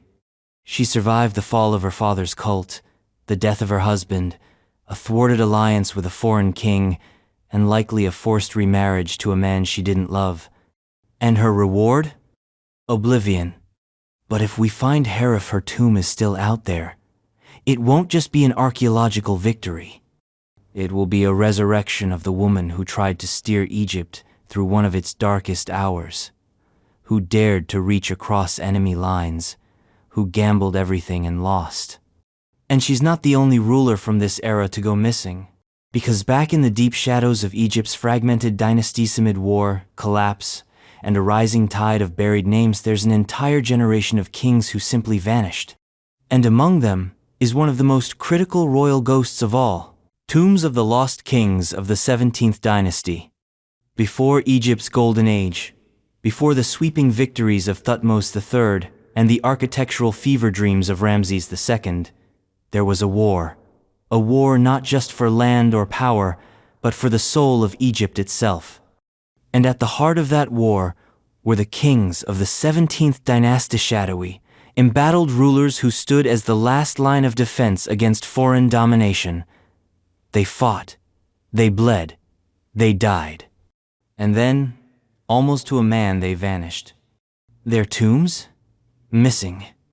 Their mummies? Either found in caches or still lost to time. Their legacy? A battlefield of speculation, fragments, and unfinished stories. The 17th dynasty ruled during the Second Intermediate Period, a time when Egypt wasn't whole. It was fractured, carved into pieces by invaders. The north was under the control of the Hyksos, a foreign people who had seized Lower Egypt and established their capital at Avaris. The south, centered in Thebes, remained under Egyptian rule. It was a time of tension, of guerrilla politics and on-and-off warfare, as native kings fought to push the Hyksos back and reclaim their land. And these native kings, the warriors, the revolutionaries, the resistance leaders are the ones we've lost. Let's start with the biggest name, Sekenyenre Tau. He was the Theban king who finally stood up to the Hyksos and took the fight to them. His mummy was discovered in the 19th century, and what it revealed was brutal. He didn't die in bed. He died in battle or execution, massive cranial wounds, a fractured cheekbone, cuts to his forehead, nose, and neck. He may have been ambushed, he may have been captured and executed. But one thing is clear, he died violently. And yet, we don't know where his tomb is. His mummy was found in the Deir el-Bahari cache, along with those of other kings, moved there centuries after burial to protect them from looters. But his original tomb? Lost. And he's the lucky one. Because at least we found his body. His sons, Thutmose and Ahmose-Are, the ones who led Egypt's final charge against the Hyksos. Thutmose continued the war but died young. His tomb, still unfound. Amos, I finally crushed the Hyksos, reclaimed Avaris, and united Egypt once again. He should have had a burial to rival the greatest pharaohs. And yet, his tomb has never been located. For years, Egyptologists believed the kings of the 17th dynasty were buried in a royal necropolis at Dra Abu el-Naga, on the west bank of the Nile across from Thebes. The area is riddled with tombs, many of them robbed, many of them anonymous, their owners long since erased by time, looters, and the shifting sands of dynastic change. But so far, no definitive royal tombs from the 17th dynasty have been excavated in full. Not Thutmose, not Amos I, not any of the kings who kept Egypt's identity alive when it teetered on the brink. And that's a tragedy. Because these weren't ceremonial pharaohs, these were wartime kings. Their reigns were short, brutal, and soaked in blood. They weren't building monuments, they were buying time. They were trying to outlast invaders, and when they died, it was often before they had a chance to complete or even start a tomb, which might explain why so many are missing. It's possible that some were buried hastily, in reused tombs, in secret locations, in pits meant to be temporary. Tomb construction was a decades-long process in ancient Egypt. If you died too early, or if war consumed the resources, your burial got downgraded, your eternity put on layaway. Others may have had proper tombs, but those were destroyed in the chaos that followed. The transition from 17th to 18th dynasty wasn't exactly smooth. Power was consolidating, alliances were shifting. The new rulers descended from the old May have looted their predecessors' tombs for resources, or simply ignored them in favor of their own monumental ambitions. Still others may lie beneath untouched rock, waiting. In recent years, the Dra Abu el-Naga area has been the focus of renewed archaeological attention. Tombs have been uncovered, burial goods discovered, but still no definitive smoking gun, no intact royal tombs with inscriptions naming Thutmose, Amos, or their kin. And if we ever find them, it would be seismic, because these tombs wouldn't just contain gold and grave goods, they'd contain a narrativa bridge between collapse and resurrection, between foreign occupation and native restoration, between the Egypt that was dying and the Egypt that became immortal. Inscriptions could reveal battle plans, family trees, Secrets about the Hyksos War that we've only ever glimpsed through fragments and propaganda. Even the smallest artifact, a dagger, a seal, a cartouche could fill in blanks we've lived with for centuries. Because right now, we have to infer too much. We know Thutmose I founded the 18th dynasty. We know he started the line that led to Hatshepsut, Thutmose III, Akhenaten, and Tutankhamun. But we don't know how he was buried, what rites he received, what legacy he envisioned. His mummy, possibly identified in a cache, like his father, but his tomb, still sleeping. So we wait, and we dig, and we hope.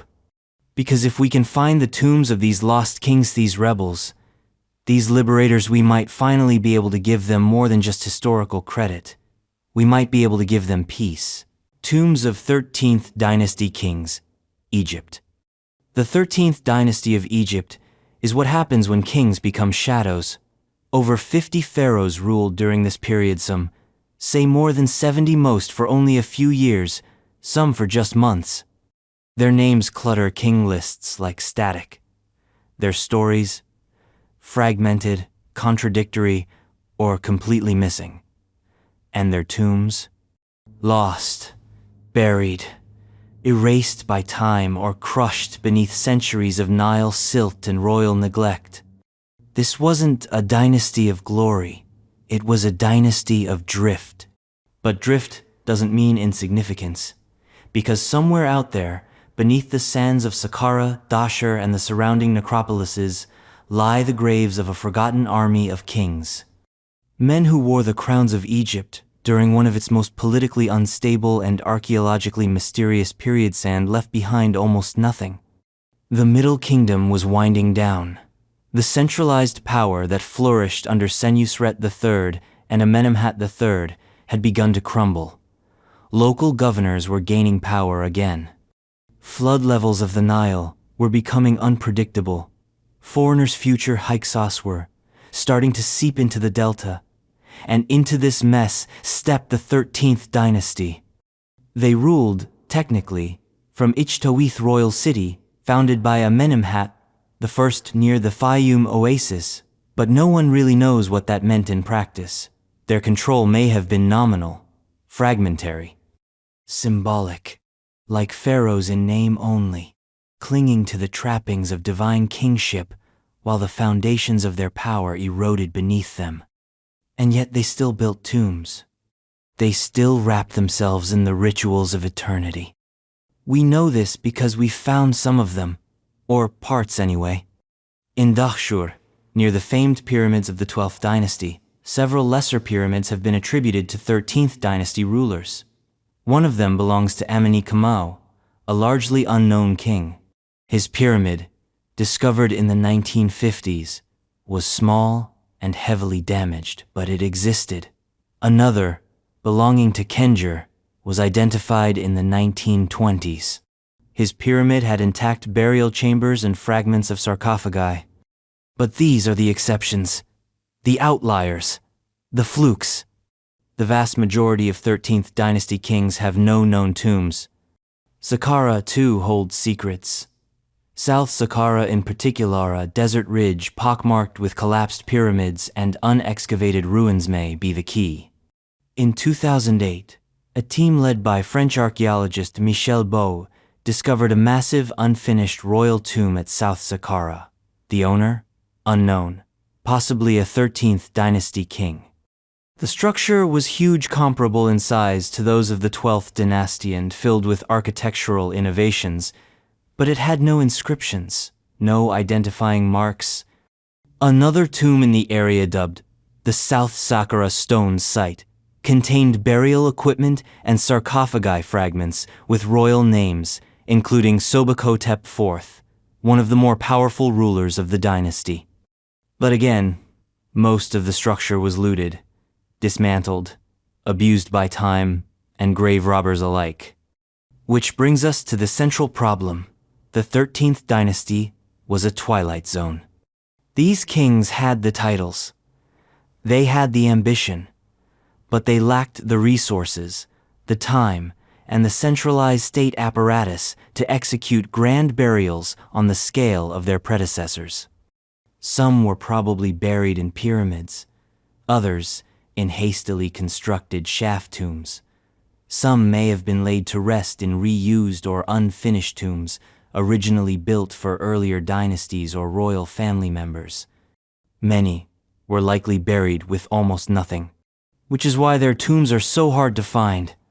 Without gold, without inscriptions, without the usual markers of royal burial, their graves become archaeologically invisible, indistinguishable from those of high-ranking nobles or officials. Just more sand and stone. And yet somewhere beneath the earth, these tombs are still there. Because Egypt doesn't throw things away, it buries them. There may be an entire royal cemetery waiting under a few meters of sediment, an acropolis of phantom kings, lined up in orderly shafts, surrounded by broken pottery and collapsed walls. Waiting for the right radar scan, the right trench, the right stroke of luck. And if they're found, we'll gain access to one of the most obscure periods in Egyptian history. We might discover how these kings navigated the collapse of centralized power, how they were buried when the state couldn't afford grandeur, what gods they prayed to, what they left behind as their world narrowed into instability and decline. We might even learn their real names, because many of the names we have now are barely preserved, scratched into seals, scrawled in mortuary lists, or reconstructed from partial cartouches. Their identities are like smoke, and their tombs, the last chance to give them form. But finding them isn't just about kings. It's about understanding how Egypt transitioned from the stability of the Middle Kingdom to the chaos of the Second Intermediate Period. These tombs are the connective tissue between greatness and collapse, between Amenemhat and the Hyksos, between pyramids and politics. And for now, they remain buried. But Egypt is not done speaking. The ground still hums with names not yet spoken. The Nile still runs beside ruins not yet drawn on maps. And the next name, waiting to rise from that silence, is even older, even more obscured by the smoke of time. An ancient ghost from the Old Kingdom, Tomb of Huni, Old Kingdom Pharaoh. He was the last king of Egypt's third dynasty, the twilight sovereign of a formative era. His name was Huni, and his legacy stands on the cusp of obscurity and greatness, just visible enough to intrigue, just elusive enough to infuriate. His reign helped set the stage for the rise of the Pyramid Age, and his influence likely shaped the architecture, politics, and religion of the Old Kingdom's peak. And yet, for all that, no one knows where he is. The tomb of Huni remains undiscovered, or worse, misidentified. Which, in ancient Egypt, is the ultimate insult. Let's rewind to around 2600 BCE. Huni ruled in the age just after Djoser, the builder of the first pyramid, and just before Sneferu, the king who perfected pyramid construction. It was an experimental time. Stone architecture was new, pharaonic power was still consolidating, and the notion of a royal afterlife was evolving in real time. But Huni is a historical blur, a monarch caught between eras. We know his name from a few scattered inscriptions in stone vessels, seal impressions, and the occasional graffito. His exact reign length? Uncertain. His achievements? Largely unrecorded. His pyramid? Debated for centuries. Which brings us to the first candidate, the Meidum Pyramid. This towering, crumbling structure south of Cairo is one of the most enigmatic pyramids in Egypt. It looks unfinished, or possibly collapsed. Its outer casing slid off, possibly during or shortly after construction, leaving behind a stepped core. For years, archaeologists believed this was Huni's tomb. Why? Because of the architectural style. Because of the dating. Because no other candidate made more sense. But then came Sneferu. Sneferu, the founder of the Fourth Dynasty and father of Khufu, the guy who built the Great Pyramid, is known to have built 3 pyramids: the Bent Pyramid, the Red Pyramid, and possibly Medum. Inscriptions inside the Medum Pyramid link it to Sneferu. Some say he finished what Huni started. Others claim he took over entirely, building it for himself. If Medum is Sneferu's, then Huni's tomb is still out there. Other candidates? Numerous. Some scholars suggest the small step pyramid at Elephantine in southern Egypt might be his. Others argue for the uninscribed pyramid at Sila, or the ruins at Zawiet el-Maitan. These are part of a group of so-called provincial pyramids scattered across Upper Egypt's small, mysterious structures without burial chambers, inscriptions, or clear purpose. Some believe they were symbolic, cenotaphs built by Huni to assert royal presence in distant territories. Others think they were experiment stepping stones toward full-blown pyramid architecture. But none of them contain a burial, none of them contain him. And that's where the trail goes cold. There are no known depictions of Huni, no statues, no cartouches etched into pyramid walls, no funerary texts, no fragments of a sarcophagus, nothing that says, "Here lies the king." Which raises a brutal question: what if Huni was buried without a pyramid? It's possible. The transition from the 3rd to the 4th dynasty wasn't entirely smooth. Power may have shifted abruptly. Huni may have died before his tomb was completed. His successor Sneferu may have taken over, buried him hastily, or simply moved on. Or worse, Sneferu may have rewritten history to absorb Huni's legacy into his own. Pharaohs weren't above revisionist history. If Sneferu wanted to cement himself as the true founder of the 4th dynasty Egypt's architectural golden age burying, his predecessor's achievements was an easy way to do it. And so Huni may lie beneath an anonymous pile of rubble, stripped of glory. But what if his tomb has been found just, not correctly identified? There are dozens of unidentified Old Kingdom tombs scattered across Egypt. Many are plundered, many are uninscribed, their owners lost to time. It's entirely possible that one of them belongs to Huni. That the king is resting beneath stone no one's bothered to re-examine with fresh eyes, DNA tech, or updated stratigraphy. If we find Itif, we can finally say with certainty, this is Huni. It would reshape our understanding of early pyramid development. He's the missing link between Djoser's step pyramid and Sneferu's geometric masterpieces. His tomb could contain architectural transitions, experimental blueprints, or even failed attempts at burial planning. It would also provide insight into the political tensions of early dynastic succession. Was Huni ousted from memory? Was he buried in disgrace? Was he overthrown? The answers may lie in a sealed chamber just beyond the next unturned stone. Because Egypt's desert doesn't forget, it hides. And somewhere in that desert, Huni waits not in fame, not in splendor, but in silence. Still, for all the mystery wrapped around him, Huni is far from the only royal ghost in Egypt's Old Kingdom pantheon. Because the pyramids didn't stop with him, neither did the vanishings. Tomb of Moctezuma II.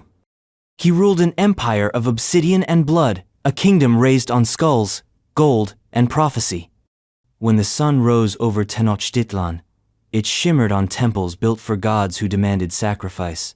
And at the summit of it all sat Moctezuma Xocoyotzin Moctezuma IX Tlatoani of the Mexica, or as the Spaniards would call him, the Aztecs, a ruler so steeped in divinity, ceremony, and cosmic order that every breath he took was part of a larger ritual. And when the world ended, when the Spanish came, he died not just a man, but a symbol of apocalypse. So where is he? Where is the tomb of Moctezuma II? The answer is short, brutal, and unbelievable. We don't know. There is no tomb, no confirmed burial, no monument, no grave, nothing. This wasn't just any ruler. Moctezuma II was the head of an empire that stretched across central Mexico, a dominion maintained through tribute, fear, and religious awe. His court was cloaked in rigid ritual. His words considered divine utterances.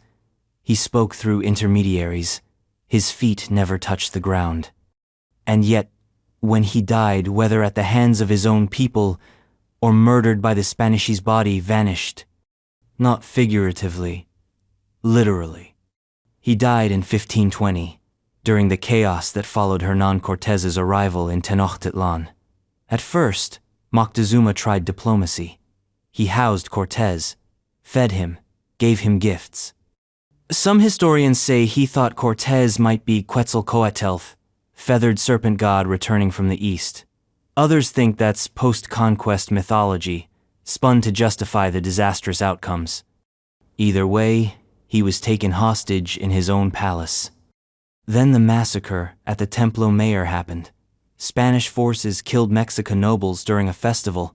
Tenochtitlan erupted in fury. Moctezuma became a prisoner king. And when he was forced to speak to his people from the palace walls, begging for calm, they hurled stones at him. He was hit, badly wounded. He died days later. Cortez said the Mexica killed him. The Mexica said the Spanish assassinated him. No one can agree. What everyone agrees on is what came next. Total collapse.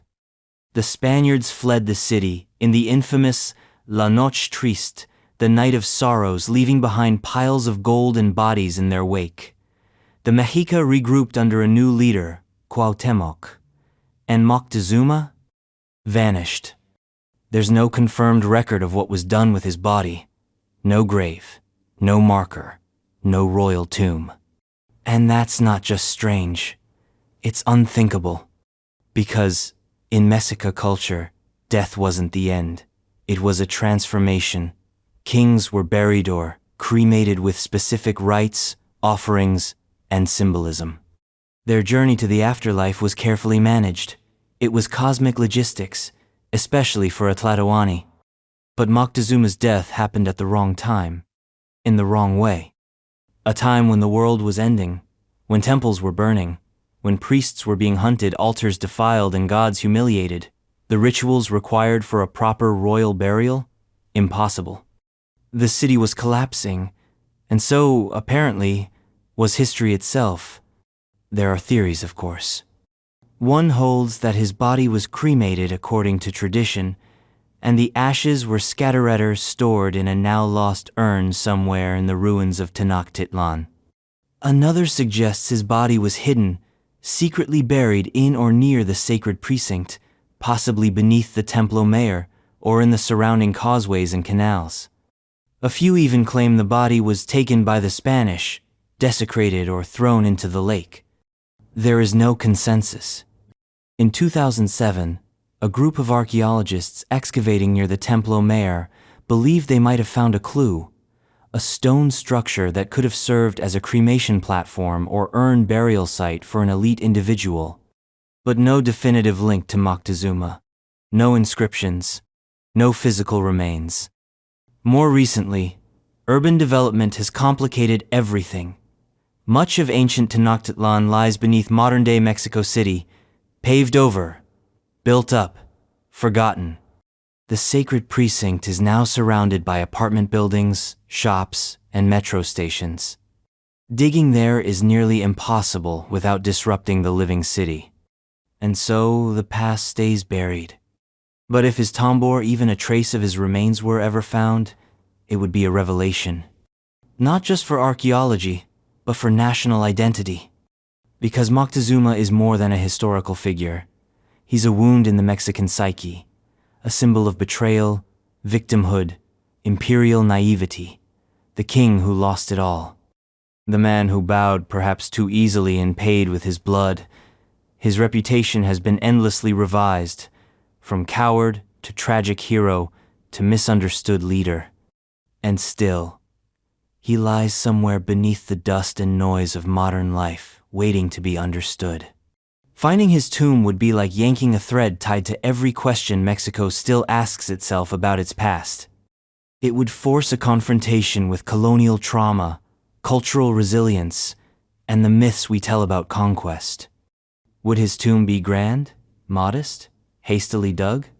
Would it hold relics, gold, jade, obsidian? Would it be defaced by his enemies, or lovingly guarded by priests who still believed in the sun? Or would it be empty? Just dirt. Just bones. Just silence. Whatever it is, it hasn't been found, and maybe it never will. But until then, Moctezuma remained suspended like so many rulers before and after him in the uneasy space between godhood and ghost. Tomb of Leonardo da Vinci. He painted eternity in a smile, dissected the human soul with a scalpel, sketched helicopters before flight was real, and mapped cataclysms in pen and ink. Leonardo da Vinci wasn't just a man. He was a machine in the age of candlelight, a polymath, a recluse, an inventor, a heretic, a genius. And then he died. And his body, like so many of his unbuilt machines and unfinished dreams, was scattered. This is the story of the most misplaced mind in history. Leonardo died on May 2, 1519, in the French town of Amboise in the Loire Valley. He was 67 years old, in the service of King Francis I, who idolized him. Leonardo, ever the outsider in Italy, had found a kind of refuge in France, where his late years were spent surrounded by notes, designs, sketches, and models no one yet understood. He was buried, according to documents of the time, in the chapel of Saint Florentin, a structure on the grounds of the Château d'Amboise. A fitting end, perhaps, a king's chapel for a man who drew maps of heaven. But the 16th century didn't know how to leave things alone. Over the centuries, the chapel fell into ruin. It was damaged during the French Wars of Religion, then again during the French Revolution. And by the time Napoleon came stomping through Europe, the Saint Florentin chapel was a shell, looted, cracked, forgotten. In 1802, it was demolished entirely. Leonardo's body, if still inside, was either crushed by falling stone, buried under rubble, or worse, lost in the cleanup. The precise location of his grave was never preserved. The original marker was destroyed, and with it, the final resting place of one of the greatest minds ever born. And yet bones don't disappear, not entirely. In 1863, a French archaeologist named Arsène Houssaye excavated the ruins of the old chapel. He claimed to find a skeleton buried among the rubble. No coffin, no name. But near the remains, he found fragments of a stone slab with the inscription, E.O. Vinc. It wasn't proof, but it was close enough. The bones were reburied, this time in the smaller chapel of Saint-Hubert, a Gothic jewel on the chateau's grounds. A plaque was placed. Leonardo da Vinci. A new tomb. A new legend.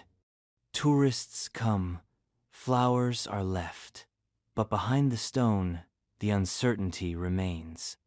Because no DNA testing has confirmed the identity of those bones. In 2016, a team of researchers announced an ambitious plan to use genetics to solve the mystery. They hope to extract DNA from Leonardo's living, descendants traced through his half-brother's bloodline, and compare it to remains from the grave in Saint-Hubert. The plan was greeted with a mix of excitement and horror. Some called it the final step in resurrecting a genius. Others saw it as a sacrilegious obsession. As of now, no confirmed results. No public data. No definitive identification. Leonardo da Vinci may lie beneath the floor of Saint-Hubert. Or not. The bones found by Houssaye may have been someone else's, a priest, a courtier. A random burial misattributed out of historical desperation. It wouldn't be the first time. Other theories suggest his bones were lost entirely during the Revolution, that they were moved and never properly marked. Some believe that nothing remains. That he's become a true ghost, a name without a body, a mind without a grave. But that only raises the stakes. Because what would it mean to find him? To know? Leonardo da Vinci is more than a figure in the history books. He's a symbol of genius, of curiosity unchained, of the Renaissance itself. His notebook scribbled backward, illustrated in frantic ink reveal a man who never stopped thinking, never stopped asking why. To stand before his actual bones, his actual skull, would be like standing before a sacred relic. The brain that imagined the future, the hands that painted the Mona Lisa, the eyes that saw structure in chaos.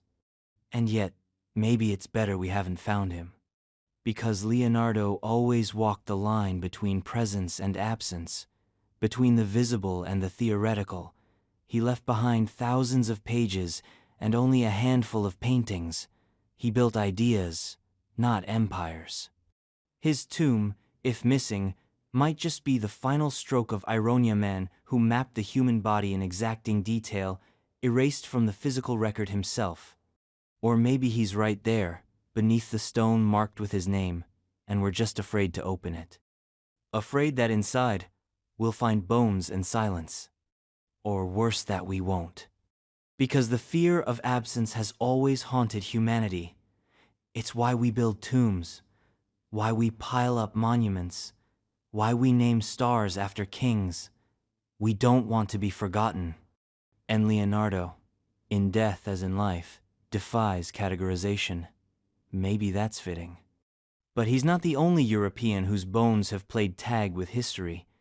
Because just a few decades after Leonardo's death, another figure more controversial, more widely traveled, and possibly more misplaced after a life of map-making, conquest, and myth. And his bones are fighting a transatlantic custody battle to this day.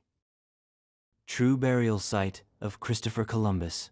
He sailed west to go east, found a new world by mistake, and never realized it. Christopher Columbus, Admiral of the Ocean Sea, eternal symbol of discovery and controversy in 1506, bitter, blind, and very much convinced he had found Asia. He spent the last years of his life petitioning the Spanish crown for gold, land, and titles he felt he was owed. Instead, he got a grave. But not even that could stay simple. Because in death, as in life, Columbus became a geopolitical problem. And today, over 500 years later, no one can say with certainty where his body actually is. The man who crossed oceans now lies divided between continents, entombed in two cities, with two nations claiming ownership of the same bones. This is not a metaphor. It's an actual, ongoing tug-of-war between Seville, Spain, and Santo Domingo, Dominican Republic, each claiming to hold the remains of one of history's most infamous navigators. So let's map the madness. Columbus died in Valladolid, Spain in 1506. Initially, he was buried there, likely in a Franciscan monastery. A modest grave for a man who demanded islands and empires. But that was just the beginning. In 1509, his bones were moved to Seville. Then, in 1542, per his final wishes, they were transferred to Santo Domingo, the capital of the Spanish colony in the New World he had helped conquer. Columbus wanted to lie in the lands he discovered. For a time, he did. His remains were housed in the Cathedral of Santo Domingo until the French took over the island in 1795. When Spain ceded Hispaniola to France, the Spanish supposedly dug up Columbus and shipped his remains back to Havana, Cuba. When Cuba gained independence in 1898, they were sent back again to Seville where they were interred in a Gothic cathedral under a monumental tomb supported by 4 heraldic figures. And that should be the end of it. Except 3 words. Oops, wrong bones. In 1877, workers restoring the Cathedral of Santo Domingo reportedly found a lead box buried beneath the altar. Inside was a set of bones and an inscription, Don Cristobal Colon. Not someone else. Not maybe. Just straight up, Columbus. This discovery blew the story wide open.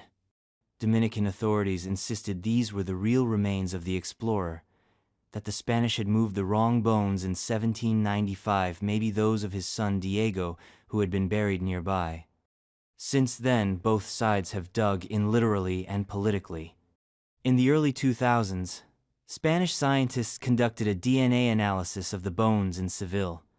They compared them to those of Columbus's brother, Diego, whose remains were also in Spain. Result? A match. The bones in Seville, they said, were Columbus's. Case closed? Not quite. The Dominicans still claim the bones in their cathedral are the real ones, but they've refused DNA testing. The tomb is sealed, sacred, and politically radioactive. Allowing scientists to dig it up would be admitting the possibility that they've been guarding the wrong bones for over a century and they're not about to let that happen. So, we're left with a perfect historical paradox. 2 tombs, 2 bodies, 1 name.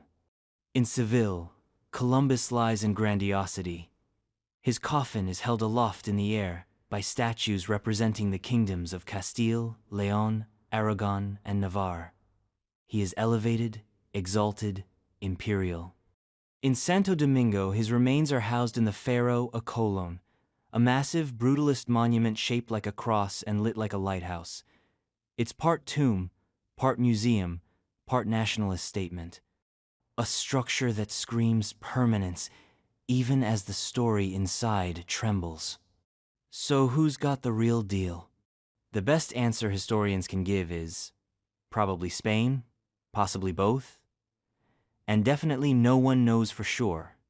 It's possible that parts of Columbus are in both places. Bones were often moved and scattered during reinterment in that era. It's entirely conceivable that Spain got most of him, and the Dominican Republic kept a few fragments, or vice versa. Or both sides are partially wrong. The symbolism is almost too perfect. Columbus, a man who couldn't tell where he was even in life, is now directionless in death, claimed by Europe and the Americas, a legacy that can't be pinned down, a body without a compass. And if either country ever concedes the point, it will be more than a historical correction. It'll be a loss of pride, of symbolism, of cultural possession. Because wherever Columbus lies, he does more than rest. He represents. And maybe that's the final twist. Columbus isn't just a man anymore. He's a myth, a mirror, a storm. His true resting place might never be confirmed. And maybe that's fitting for a man who changed the world without knowing it, whose journeys were as much about delusion as they were about discovery. Royal tombs of the Xia Dynasty, China. In the annals of ancient China, the Xia Dynasty is the whisper before the chorus, the shadow before sunrise. It is the first dynasty, at least, according to legend. A kingdom of jade and bronze that ruled long before ink met parchment, a proto-empire that bridged myth and memory. And yet, for all its cultural weight, all its place in China's origin story, there's one inescapable truth. No royal tomb from the Xia Dynasty has ever been found. Not one. This isn't just an archaeological oversight. It's a foundational mystery. Because if the Xia existed, and there is still debate about that, they ruled for over 400 years, 17 kings, generations of nobles, entire courts, and none of them left a single confirmed burial behind. That's like losing the tombs of every pharaoh before the pyramids. Let's step back. The Xia Dynasty is said to have ruled from around 2070 to 1600 BCE, predating the well-documented Shang Dynasty. The story of the Xia comes primarily from much later sources. Texts like the Records of the Grand Historian by Sima Qian, written over 1,000 years after the Xia supposedly fell. These texts speak of Yu the Great, a semi-divine king who tamed the floods of the Yellow River and founded a dynasty built on virtue and irrigation. He was followed by a line of rulers that, according to the lore, turned divine right into dynastic tradition. But without tombs, everything is suspect. The big archaeological hope for the Xia lies in the Erlito-Culturan urban Bronze Age society centered in modern-day Henan province. Erlito had palaces, it had bronze casting, it had a hierarchical settlement system, it had the bones of statehood, Many scholars believe Erlitu is the Xia, that the texts refer to this culture, and that the legends grew from the archaeological truth. But here's the catch. No tombs from Erlitu bear the unmistakable stamp of royalty. There are burials, plenty of them, some elite, some rich in artifacts, jade ornaments, ritual bronzes, lacquerware, but none scream, "Here lies a king." No inscriptions, no royal cartouches, no burial mounds on the scale of those found in later dynasties like the Shang or Zhou. It's possible the Xia buried their kings differently without monumental tombs, or in ways that haven't survived the soil. Early Chinese burials often favored wooden chambers that decayed rapidly. Water tables rise. Floods erase. Time devours. But it's also possible we haven't looked in the right places. The Yellow River is called China's sorrow for a reason. It shifts, it floods, it covers and uncovers the land like a living thing. Entire cyticities, cemeteries, civilizations have been drowned or buried beneath meters of sediment. Some Xia tombs may still lie beneath riverbanks, under modern cities, beneath farms or industrial zones no one has dared to excavate. Others may have been destroyed without ever being recognized. Because if you don't know you're looking at the Xia, how can you know you found it? The stakes here are enormous. Finding a Xia royal tomb would be like finding the Rosetta Stone of early Chinese civilization. It would anchor the Xia in physical reality. It would give historians something to point to and say, yes, this happened. This was real. It would transform the Xia from a cultural belief to an archaeological fact. Inside such a tomb, we might find ritual texts, oracle bones, or even early forms of writing that could link the Shang more clearly to the Shang. We might find evidence of religious practices, cosmology, ancestral worship, or even records of early political structures. It would be a map of how kingship began in East Asia. And that's what makes it hurt so much that we haven't found one. Because we found the tombs of Shang kings' massive pits filled with chariots, human sacrifices, and bronze relics. We found the extravagant burials of Zhou lords and warring states elites. But the Xia? Still a blank page. Still an ellipsis in the story of the dragon throne. And yet, the search continues. Chinese archaeologists are increasingly using satellite imagery, magnetometry, and deep core drilling to locate ancient sites buried beneath centuries of soil. New projects in Henan, Shaanxi, and Shaanxi have uncovered Bronze Age settlements and elite cemeteries that could belong to the Xiao or to cultures that fed into them.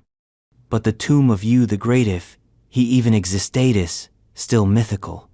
Some legends say he was buried in Kuaiji, near modern-day Shaoxing. There's even a symbolic tomb there, a tourist site with incense and stone markers. But it's a cenotaph, a memorial, not a grave. There's no body, no proof, just ritual, just longing. Which, in a way, fits. Because the Xia dynasty may not be about certainty. It may be about origin. Every civilization needs a beginning. A hero who tamed the waters, a line of kings who received the mandate of heaven, a dynasty that came before the ruins. The Xia are that beginning for China. And if we find one of their tombs, just one, it would be like finding the dawn itself, crystallized in jade and bronze and silence. But until then, we're left with speculation, ghost names, unclaimed bones. Still, the tombs we haven't found can teach us just as much as those we have. And as we trace the roots of China's imperial legacy, we find another buried mystery, this time from the shadows before the empire. A dynasty so early, so shrouded in time, that its tombs could belong to kings or to gods. Tombs of ancient Chinese emperors and nobles, pre-Qin dynasty. Long before China was China, before it was stitched together under one emperor and crowned with walls visible from space, it was a patchwork of warring tribes, fledgling states, and noble bloodlines carving names into mountains and myth. And those early kings, warlords, and aristocrats, they were buried deep, often with more ambition than subtlety. But centuries later, most of their tombs remain unfound, forgotten beneath layers of legend, loess, and war. These are the missing graves of the pre-Qin elite, and they may hold the keys to China's earliest empires. The Qin dynasty gets all the headlines, especially with the terracotta army of Emperor Qin Shi Huangdi. Before that unification in 221 BCE, China was a cauldron of competing powers. The Shang and Zhou dynasties set the foundation. The Spring and Autumn period, followed by the Warring States era, saw regional rulers flex godlike authority over their lands. And yet, for every known burial we've unearthed the Divari tombs stacked with bronze ritual vessels and lacquered coffins there are hundreds more we haven't. Not missing like someone misplaced them, missing like someone hid them on purpose. Start with the Shang. Their capital at Anyang has yielded enormous royal tombs like Tomb M1001, believed to be that of Fu Hao, a military general and high priestess, buried with 16 human sacrifices and over 500 artifacts.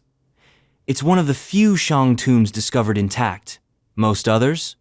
Looted, collapsed, or never found. Shang texts speak of dozens of kings.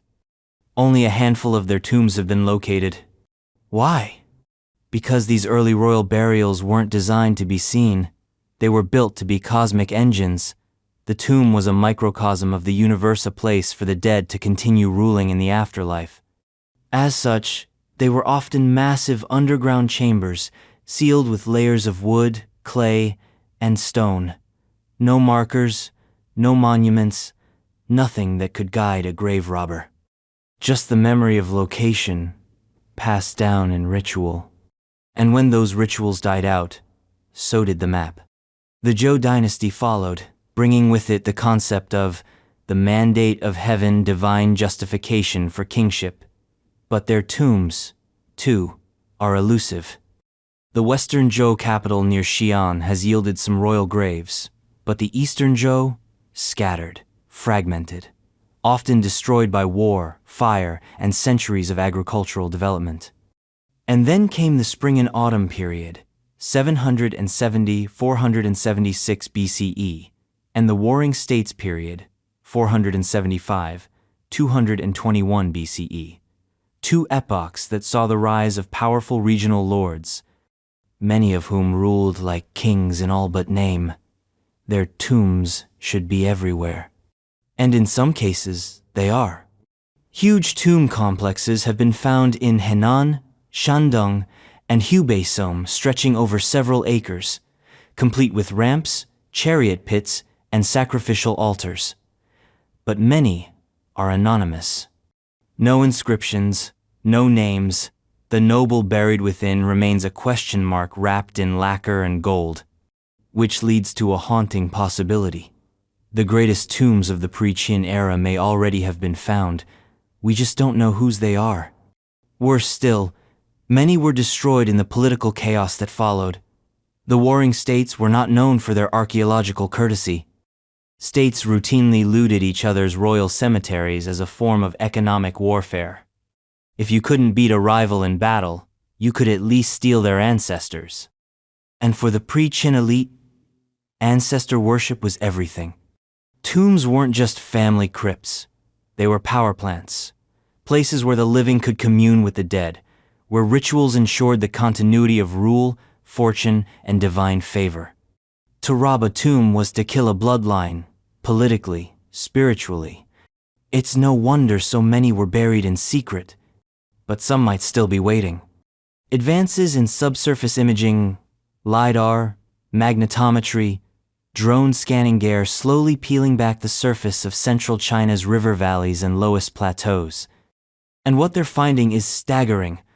Long forgotten earthworks, buried walls, outlines of tomb complexes bigger than football fields. Many of these are untouched, undisturbed, anonymous. Some may belong to minor nobles, others to forgotten kings, A few, perhaps, to rulers so ancient they were thought to be myths. The dream, of course, is to find a pre-Qin tomb with intact inscriptions, oracle bones, bamboo strips, texts that predate Qin Shi Huang's standardization of writing and could rewrite early Chinese chronology. What if we find a tomb with the name of a king lost to history? A ruler whose lineage was erased by political convenience? What if we find a tomb that proves there was a centralized proto-empire before Qin? It would be explosive. But it wouldn't be the first time the dead overturned the textbooks. Because in China, the soil doesn't lie. It just takes its time. Unexcavated royal tombs in the western valleys of the Theban necropolis, Egypt. There's a rule in Egyptian archaeology. The desert never forgets. It just hides. And nowhere is that more terrifyingly true than in the Theban necropolis specifically, the shadowed, blistering wasteland west of the Valley of the Kings. A place so raw, so remote, and so baked in silence that even the greatest pharaohs were afraid of it. This is where the royal dead went to vanish, and many of them still haven't been found. The Theban necropolis is vast, monolithic. It's not just one valley, it's a sprawling network of cliffs, tomb shafts, and funerary temples that once made up the heart of Egypt's burial machine. Most tourists know the eastern branch, the Valley of the Kings, where tombs like KV62, Tutankhamun, KV34, Thutmose III, and KV9, Ramesses V and VI, dazzle with their gaudy, painted walls and golden coffins. But the western valleys? They're the dark twin, the backlot, the part of the underworld where even archaeologists tread lightly. Known officially as the Western Valley, Wadi al-Gharbi, this desolate gorge is the resting place of only a handful of confirmed burials. Most famous among them, the tomb of Amenhotep III, WV-22, the grandfather of Tutankhamun and builder of the massive mortuary temple guarded by the Colossi of Memnon. His tomb is enormous, chaotic, and heavily damaged, but it was once one of the most opulent in Egypt. Next door lies WV-23, the tomb of Tutankhamun's successor and possible usurper. His tomb was discovered in 1905, poorly preserved and aggressively looted. For a while, the Western Valley seemed like a royal graveyard that had already told its story. Then came silence. For decades, this side of the necropolis was left alone. The heat was punishing, the terrain was cruel, and the finds were rare. Most believed the Eastern Valley had yielded the bulk of Egypt's royal secrets. They were wrong, because in the last 20 years, whispers have begun to rise again from the West. Ground-penetrating radar, aerial surveys, deep soil analyses, all point to one electrifying conclusion. There are more tombs here, royal ones, unexcavated, undisturbed, possibly intact. It started in the early 2000s, when teams working under the Supreme Council of Antiquities began to remap the area using modern technology. They detected void subsurface anomalies along the valley floor and walls. Some were narrow, suggestive of tunnels or shafts. Others were large, hinting at chambered tombs. Then, in 2006, came KV63, not technically in the Western Valley, but close enough to rattle everyone. It wasn't a tomb in the traditional sense, more of an embalming cache filled with pottery, coffins, and ritual materials. But it proved a point. The valley still had secrets. Since then, the Western Valley has become a zone of controlled obsession. Excavations here are slow, painstaking, often hush-hush, partly because of the terrain, partly because of the politics, and partly because what might lie beneath could fundamentally alter the map of Egypt's royal history. There's strong reason to believe that some of the 18th dynasty's missing rulers, especially royal women, may be buried here. Ankhesenamun, Tutankhamun's widow, possibly in a yet unopened tomb near WV-23. the radar scans from 2017 suggested a large, sealed chamber nearby. Theories have since multiplied, but no conclusive excavation has been done. Smenkhare, the phantom king of the Amarna period, whose identity and reign are still hotly debated, a candidate. Even queens like Sitamun and Akhenaten, daughters of Amenhotep III, and sisters, or wives of Akhenaten I, lie buried in the unexplored crevices of this western ridge. Some archaeologists have even proposed that another pharaoh, possibly from the late 18th dynasty or early 19th, chose to be buried here in secret, away from the increasingly congested tomb corridors of the Eastern Valley. A tactical burial, a political statement, or just an act of desperation. But it's not just the tombs we haven't found, it's the ones we've found but can't explain.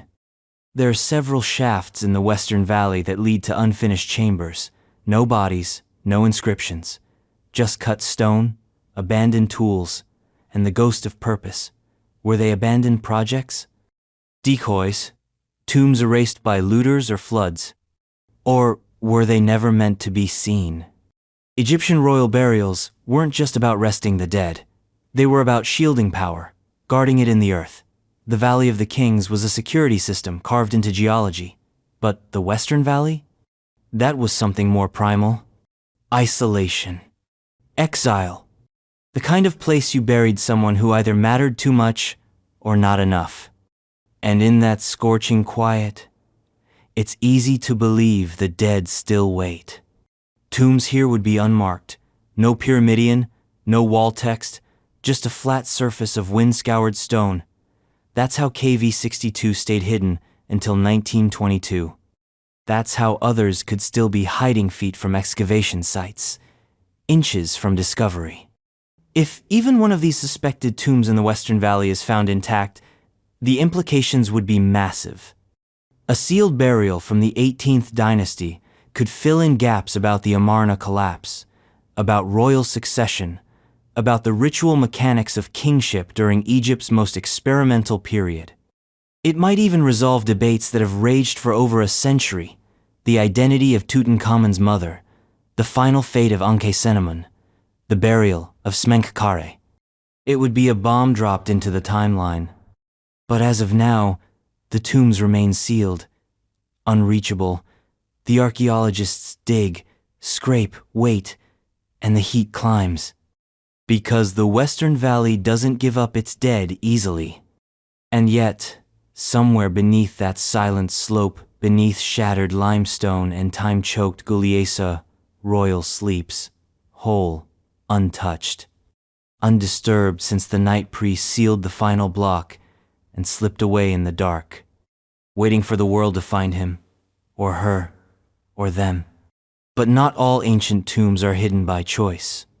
Some are swallowed by nature, itself covered by dunes that walk like phantoms and storms that rewrite the land each year. A place where burial and erasure are the same act. Burial mounds in the Sahara Desert. It's the largest hot desert on Earth, a sea of sand and stone that stretches across 11 countries, swallowing 3.6 million square miles.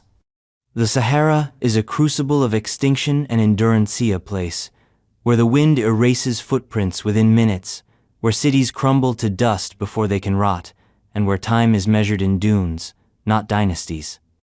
And somewhere beneath all that silence, the dead are waiting. Buried, forgotten, never found. This is the mystery of the Sahara's lost Tumsan archaeological abyss, where entire civilizations have vanished beneath the sands, their graves still sealed, their names ground into oblivion by centuries of heat and shifting terrain. Let's start with the basics. The Sahara wasn't always a desert. 10,000 years ago, it was a lush, green savanna dotted with rivers, lakes, and forests. Known as the Green Sahara period, it supported a thriving array of human culture shunters, herders, proto-farmers. People lived here, died here, buried their dead here. Then, slowly, the climate changed. The monsoons shifted, the rain stopped, the trees died. and the people fled, leaving behind their monuments, their megaliths, their burial mounds. And the desert came for it all. In places like Niger, Libya, Algeria, and Chad, isolated burial sites have been discovered, many completely by accident.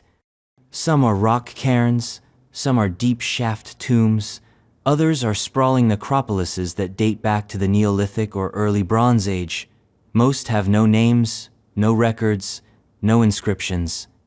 But they prove one thing: this desert is a graveyard. Take the discovery at Gobero, in Niger. In 2000, archaeologist Paul Sereno stumbled upon a prehistoric burial ground dating back to 10,000 BCE. Dozens of skeletons. Some laid out with grave goods, others arranged in positions of apparent affection, parents with children, couples holding hands. It was a glimpse into a lost civilization buried under a sand dune. And it was just the beginning. Because for every site like Gobero, there are dozens more seen only from the air, strange shapes in satellite imagery, circular patterns hinting at man-made structures, possible burial mounds rising from otherwise featureless terrain. We don't know who these people were. We don't know how many were kings, how many were priests, how many were simply the powerful dead.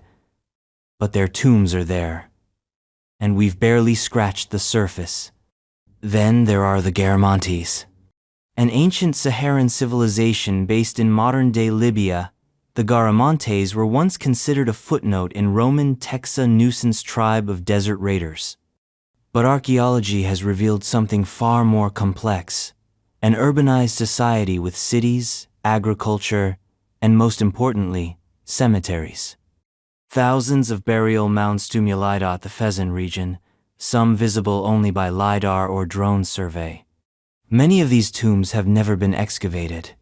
Many lie buried under shifting sands, lost in border zones or conflict areas inaccessible to researchers.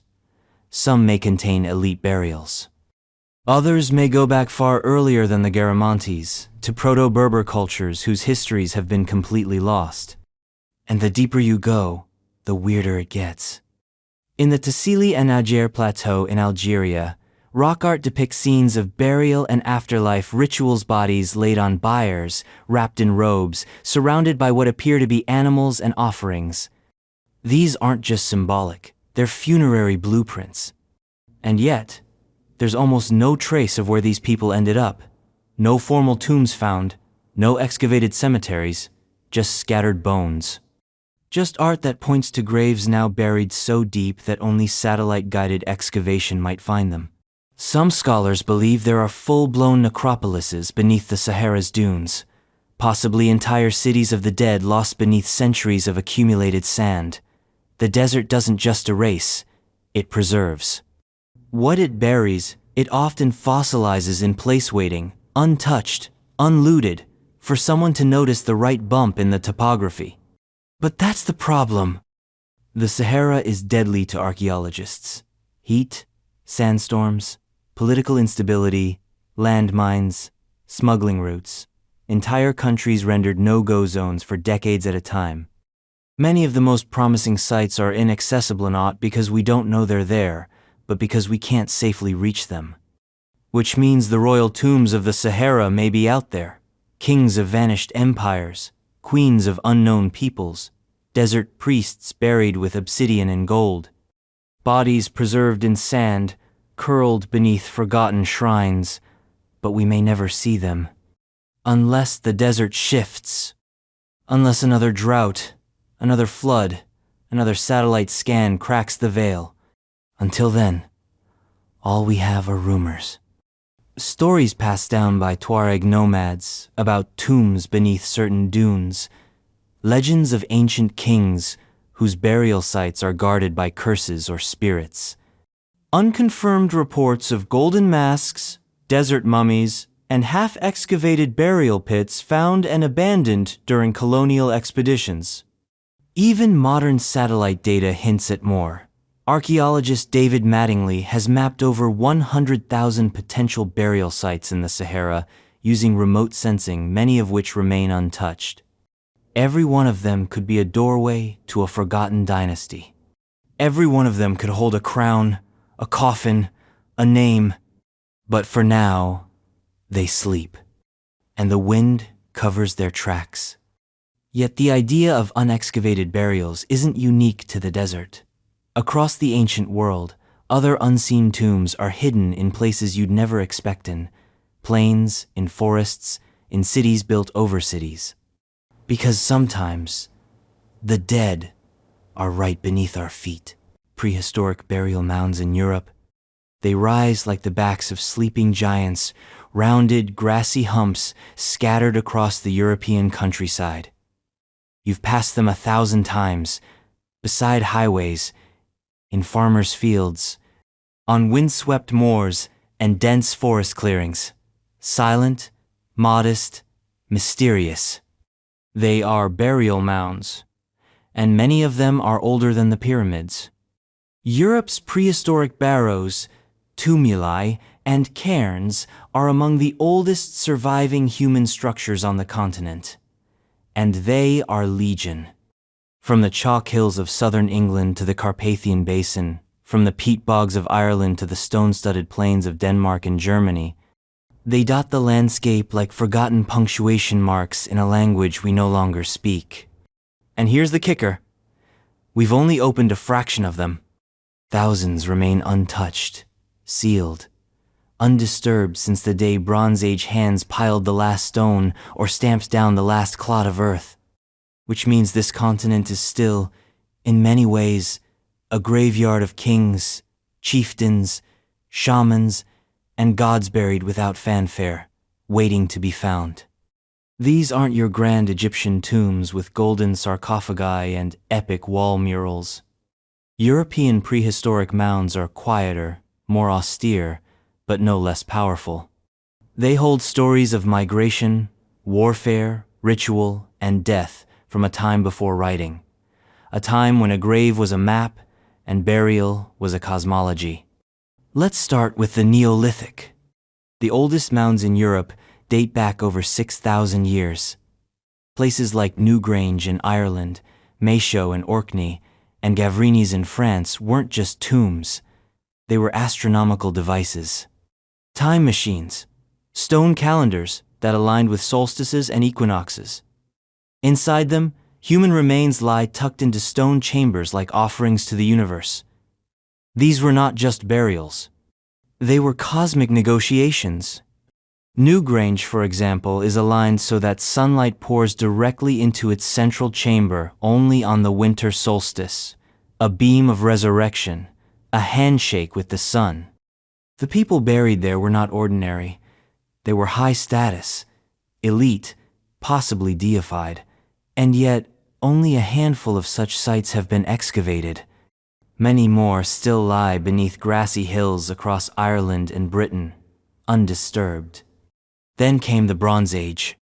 Between 2500 and 800 BCE, burial mounds became widespread across Europe. Entire cultures are named after them. The Bell Beaker culture, the Unitas culture, the Nordic Bronze Age. In this era, we see the rise of individual grave sheafs buried with weapons, ornaments, and exotic goods. Some mounds are small, covering a single body. Others are massive, communal barrows filled with dozens of burials from different generations. But here's the thing. The biggest ones? Still sealed. Because in many countries, excavation laws are strict. Barrows are protected as cultural heritage sites. Archaeologists tread carefully. Some are opened only after remote sensing or LiDAR scans reveal anomalies. And what those scans are starting to show is staggering. In Denmark, recent LiDAR surveys revealed hundreds of previously unrecorded burial mounds, completely overgrown, others flattened by agriculture. In Germany and Poland, massive tumuli have been detected that are far larger than any previously known. Some are so remote, so overgrown, that they were invisible until drones spotted their shadows at sunset. And what lies inside?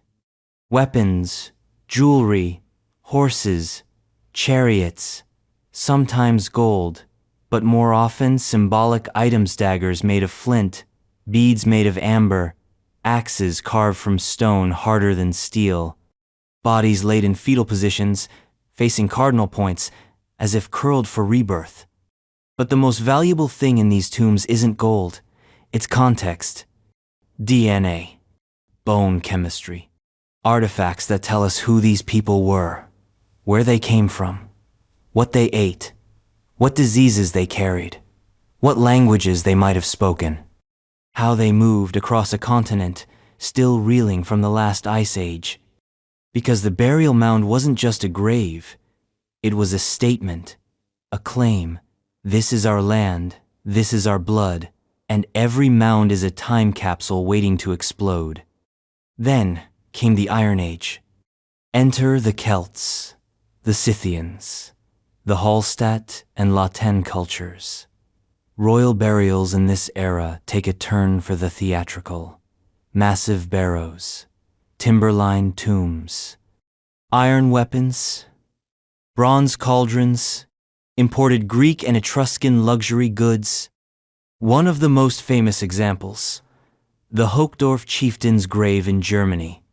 Discovered in 1977, it contained the body of a man laid out on a bronze recliner, surrounded by weapons, jewelry, and a massive bronze cauldron big enough to hold 400 liters of mead. This was not a man buried. This was a man enthroned. And there are more like him. Hundreds more.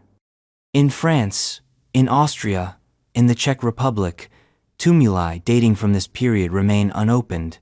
Some are known, some are suspected.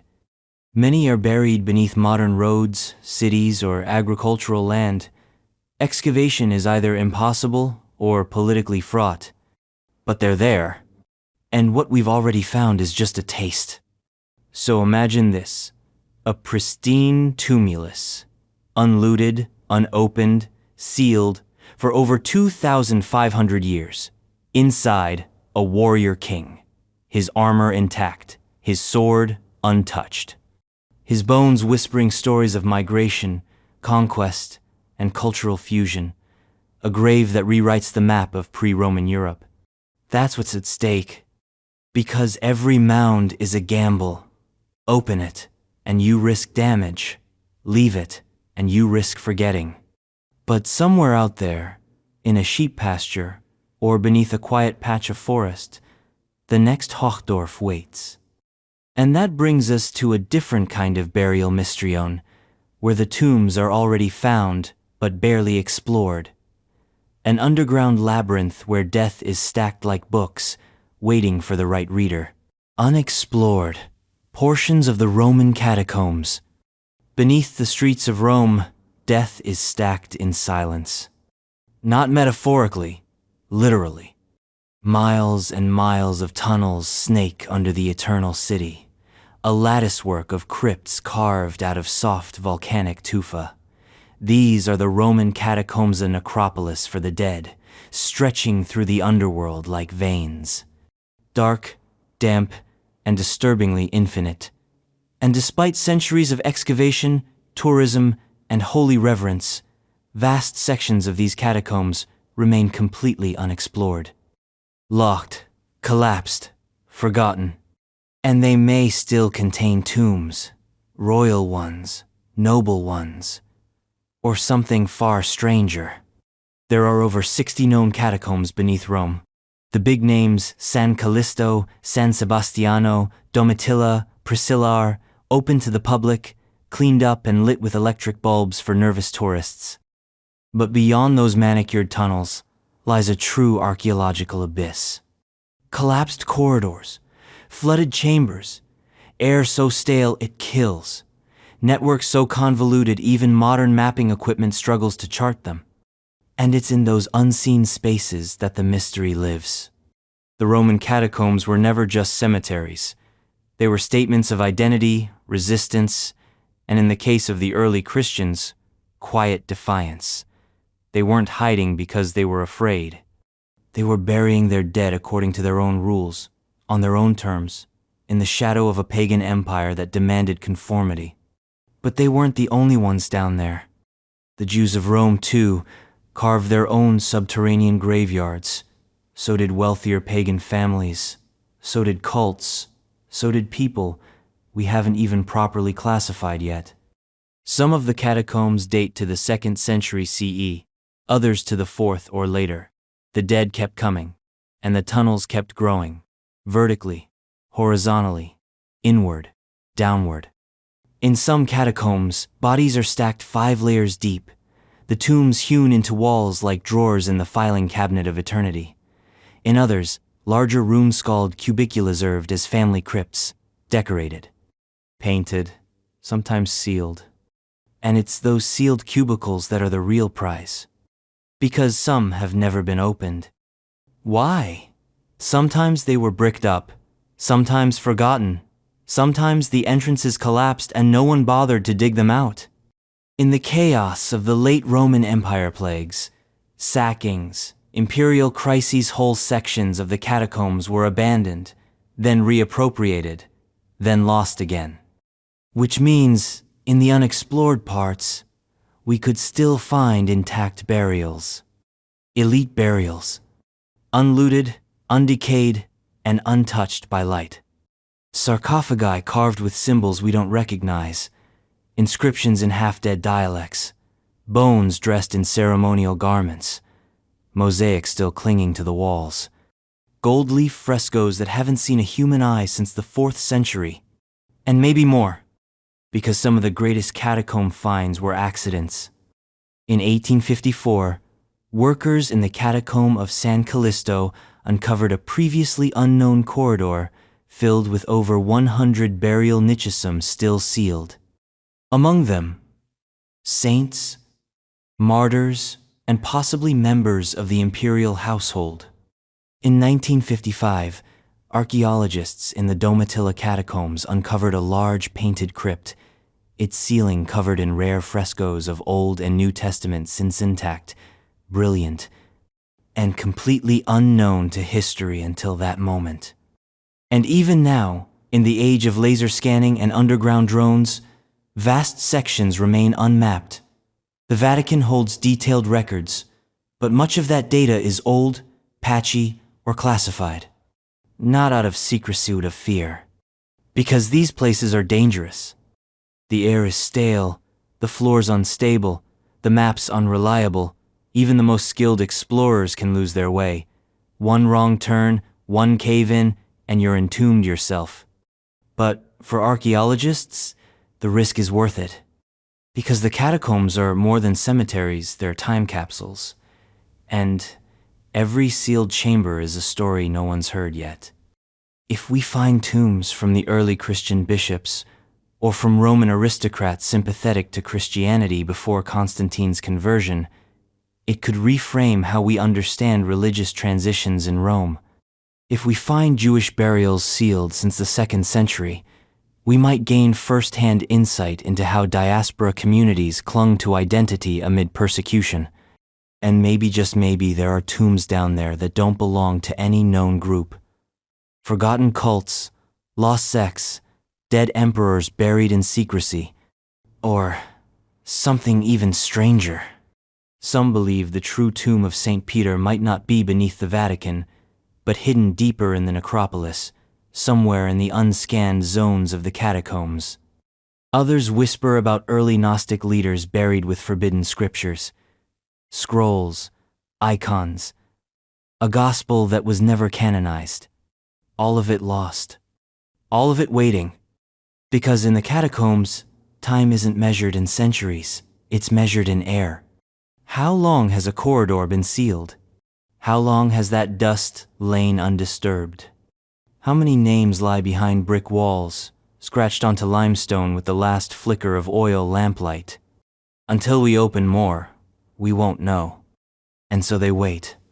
The catacombs breathe, slowly, their dead undisturbed, their stories still sealed in stone and soot. But not all ancient tombs are carved into rock. Some were built above ground, under ziggurats and temples, in cities where the dead were kings and their gods were the architects of afterlife empires.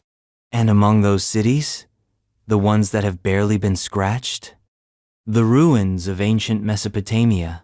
Undiscovered tombs in ancient Mesopotamian cities. This is the land between rivers, the cradle of civilization, the first place humans looked at the stars, wrote down their names, and tried to bargain with the gods using architecture. Mesopotamia. Sumer, Akkad, Babylon, Assyria, names that hang in the ancient air like thunder. Civilizations that gave us kingship, laws, literature, and left behind cities that now lie under desert dust and eroded tells, waiting for the right shovel or the right satellite to crack them open. And within those cities lie tombs. Royal ones. Massive ones. Still undiscovered. It's a staggering truth. In the very region that birthed bureaucracy, death taxes, and divine kingship, we found fewer royal tombs than we have city walls. For every ziggurat rebuilt by a megalomaniac king, for every inscription carved into the bricks of Babylon, there are entire dynasties whose burial places are completely unknown. We start with Ur. It's the site that put Mesopotamian archaeology on the map.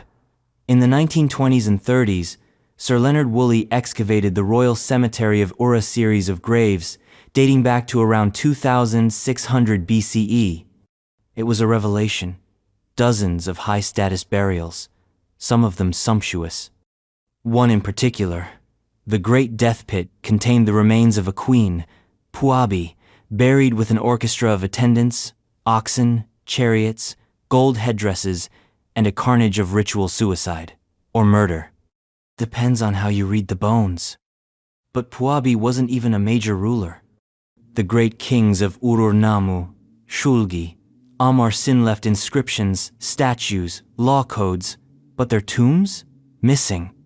Same goes for the kings of Akkad, the empire that came next.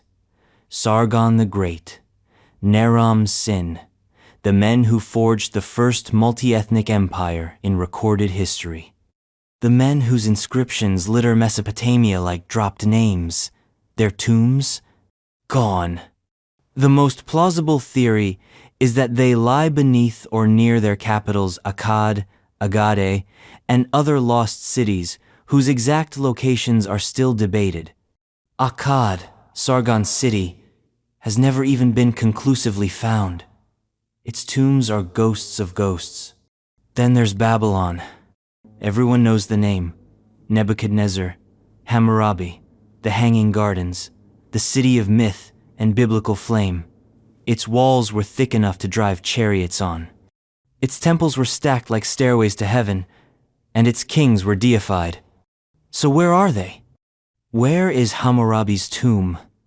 The man who gave us one of the earliest written legal codes, the king who unified southern Mesopotamia and inscribed justice into stone. No one knows. Babylon's ruins have been partially excavated, but war, looting, and poor preservation have left it gutted. Saddam Hussein's reconstruction efforts in the 1980s and 90s did more damage than good. Tombs may lie beneath later construction, or they may have been destroyed in antiquity. But there's more. Nineveh, Nimrud, Assur, the capitals of Assyrian Empire that made terror a foreign policy and ruled from the Tigris with iron and fire. The kings of Assyria were war machines in human form. Sennacherib, Ashurbanipal, Tiglath-Pileser. These men collected heads like taxes and built libraries that rivaled Alexandria centuries before its time. We found their palaces, their reliefs, their records. But their tombs? Still missing. Some Assyrian royal tombs have been found like those at Nimrud. In 1989, Iraqi archaeologists uncovered a set of rock-cut tombs beneath the Northwest Palace, including the burial of Queen Yaba, wife of Tiglath-Pileser III. The tombs were richly stocked. Gold jewelry, inscribed seals, sarcophagi. It was a breakthrough. But those were queens. The kings, their bodies, their resting places, their full regalia still sleep beneath unexcavated ruins, or have been lost entirely to time and conquest. Some tombs may have been looted in antiquity. Others may have been ritually destroyed by enemies or even buried beneath collapsed temples. Modern politics has also played a hand in this erasure. Many Mesopotamian sites lie in modern-day Iraq and Syria regions, torn apart by war, looting, and instability. Sites like Mosul and Nimrud have been bombed. Others have been picked apart by smugglers with bulldozers. Satellite images from the 2010s show Mesopotamian sites pocked with thousands of looters' holes like ancient graveyards turned into moonscapes. So what remains unfound could be gone. But there's still hope. In recent years, new technologies, ground-penetrating radar, magnetometry, drone-based survey shave, started to peel back the layers. Teams have detected voids beneath palace floors, anomalies beneath temple courtyards, possible tomb complexes near the ziggurats of ancient cities. If just one of these turns out to be a royal tomb, it could change everything. These tombs aren't just about treasure, they're about timeline, culture, language. The dead in Mesopotamia were buried with tablets inscriptions that told their stories, their gods, their dynasties. The tomb of a king could contain names lost to history, an alternate chronology, a forgotten dialect. Even one intact tomb could reframe the politics of an entire period. It could also reveal burial practices never before documented, how kings were mummified, if at all, what rituals surrounded death, what gods were invoked, what curses were carved into stone to ward off grave robbers and time. But until we find them, the kings of Mesopotamia remain sovereign in their silence. Their cities in ruins, their tombs unbroken. Still, somewhere beneath the clay and the chaos, still waiting. Lost tombs of the early dynastic period, Egypt. Before pyramids scraped the sky, before kings etched their names into every surviving wall, and before the pharaohs became gods on earth, Egypt was a place of shadows, fractured, tribal, and crawling toward unity. The early dynastic period, c. 3100–2686 BCE, was a time of kings who were more warlord than deity, who ruled not over empires, but over cities. And yet, these were the kings who laid the foundation for all of Egypt's grandeur to come. And most of them are still missing. Not metaphorically, literally. Their tombs, those of the first rulers of a unified Egypt, are either unidentified, inaccessible, or just plain gone. You'd think the first pharaohs, the ones who kicked off the greatest dynasty-driven civilization in human history, would be the easiest to find, that their tombs would be monumental, celebrated, obvious. They're not. They're fragments, ghosts, a collection of initials in a notebook scrawled next to the word unknown. Let's start at the very beginning. King Narmer, the unifier. The one whose name appears on the famous Narmer Palatea ceremonial sledgehammer of a document showing him wearing the crowns of both Upper and Lower Egypt, holding a mace over a kneeling enemy. This is the man who, according to tradition, united Egypt into a single state. His tomb? Possibly found at el-Ka'ab near Abydos in what's called Tomb B17, B18. Possibly. There's a name there, and fragments of his seal. But the tomb is small, battered, looted. Not the kind of grandeur you'd expect for Egypt's original god-king. More importantly, it's just one of a vast cemetery, a royal necropolis filled with tombs from kings of Egypt's first and second dynasties, most of which are still anonymous, misattributed, or swallowed by time. Then comes Horaha, Jer, Jet, Den, Anagib, Semerket, Ka'anames, pulled from ivory tags, stone vessels, and faint traces of hieroglyphs on clay seals, kings of the first dynasty. Each one buried in Abydos, somewhere. But which tomb belongs to whom is still debated. Yes, some tombs have been tentatively matched, but Many are still just numbers: Tomb T, Tomb Z, Tomb O, not temples, not pyramids. Just rectangular pits lined with mud brick, often stripped bare by looters thousands of years ago. And it gets worse. Many of these early tombs were surrounded by subsidiary grave human sacrifices, retainers buried alive to serve the king in the afterlife. Dozens, sometimes hundreds, of bodies arranged like satellites around the royal core. It's one of the darkest practices in Egyptian royal burial history, and it disappears entirely after the First Dynasty. Why? Because it wasn't just tombs that got lost. It was knowledge, continuity. Rituals were rewritten, dynasties shifted, and with them, entire generations of kings slipped into the gap between memory and myth. The Second Dynasty is even murkier. Kings like Hotep II, Nefertiti, Peribsen, and Catacombs ruled during this transitional era when Egypt was still figuring out how to be Egypt. Civil war, religious shifts, administrative experiments. And their tombs? Maybe at Saqqara, maybe at Abydos, maybe both. Hotep II and Nefertiti are believed to have been buried in massive mud brick tombs at Saqqara, near the famed step pyramid of Djoser. But the tombs are unmarked, no confirmed inscriptions. Just enormous subterranean labyrinths filled with debris and confusion. Catacombs is the only one with a relatively confirmed burial, the Shunet el Zabib at Abydos, a massive mud brick structure precursor to a pyramid. His tomb beneath it is one of the largest and most complex of the early period, and some believe it might even contain undisturbed elements. But most others? Still missing. And that's not just a problem for history, it's a problem for identity.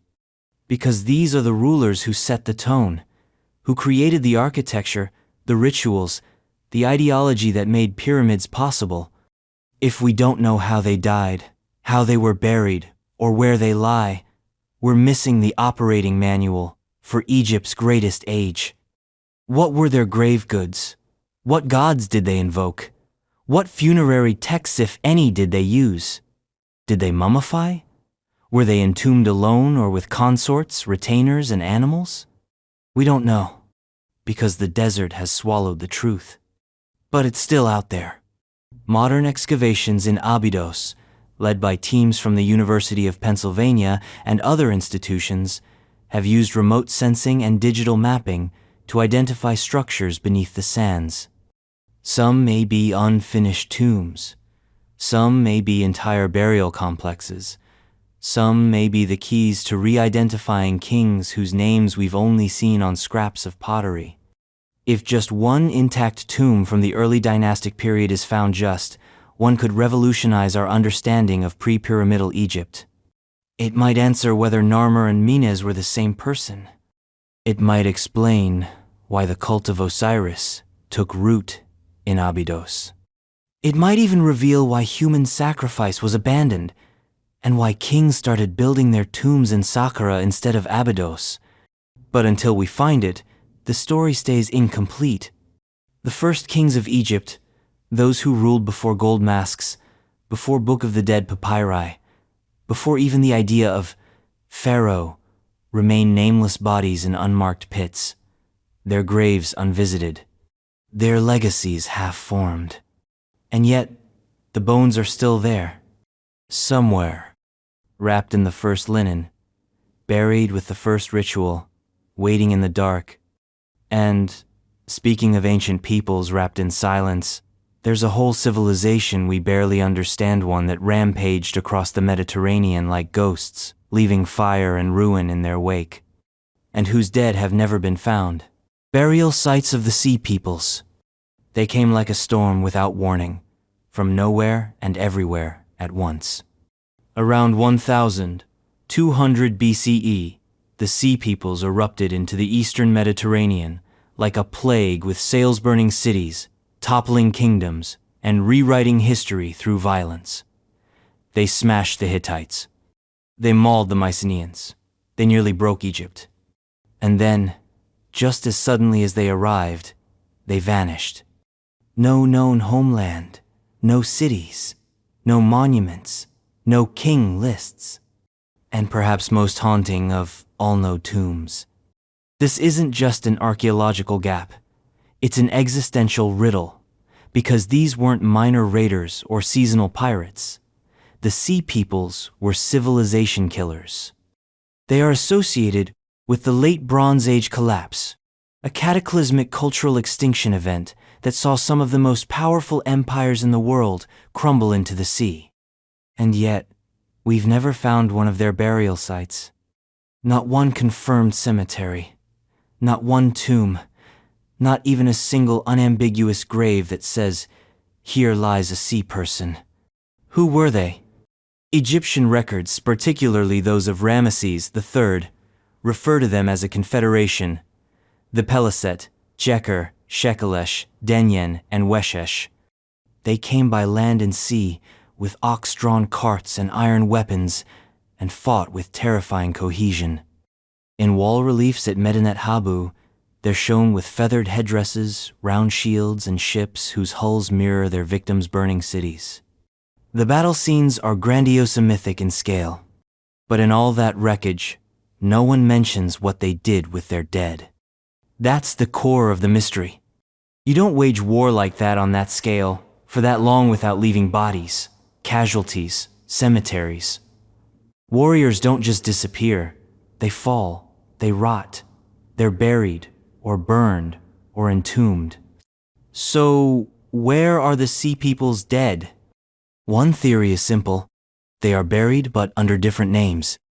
If the Sea Peoples were displaced populations refugees from collapsing Bronze Age kingdoms, then their graves might be hidden in plain sight, misattributed to other cultures. Mycenaean tombs, Hittite necropolises, Cypriot shaft graves, bodies filed under the wrong label. There's evidence to support this. In coastal Levantine sites like Ashkelon, Ashdod, and Akhenaten associated with the Philistines, who may have been one branch of the Sea Peoples archaeologists, have uncovered distinct cemeteries with foreign burial customs. At Ashkelon, a large cemetery dated to the early Iron Age revealed bodies buried without the local Canaanite rituals. No ancestor shrines, no standard votive offerings. The burial practices appeared Aegean. It was the first Philistine cemetery ever discovered, and it cracked the door open. These bodies buried in pits, and sometimes stone-lined graves were accompanied by ceramics that looked distinctly un-Canaanite. Genetic testing suggested a possible European origin, Southern Europe, maybe the Aegean. It lent weight to the idea that the Philistines were migrants, possibly descended from the Sea Peoples. But was this the only group?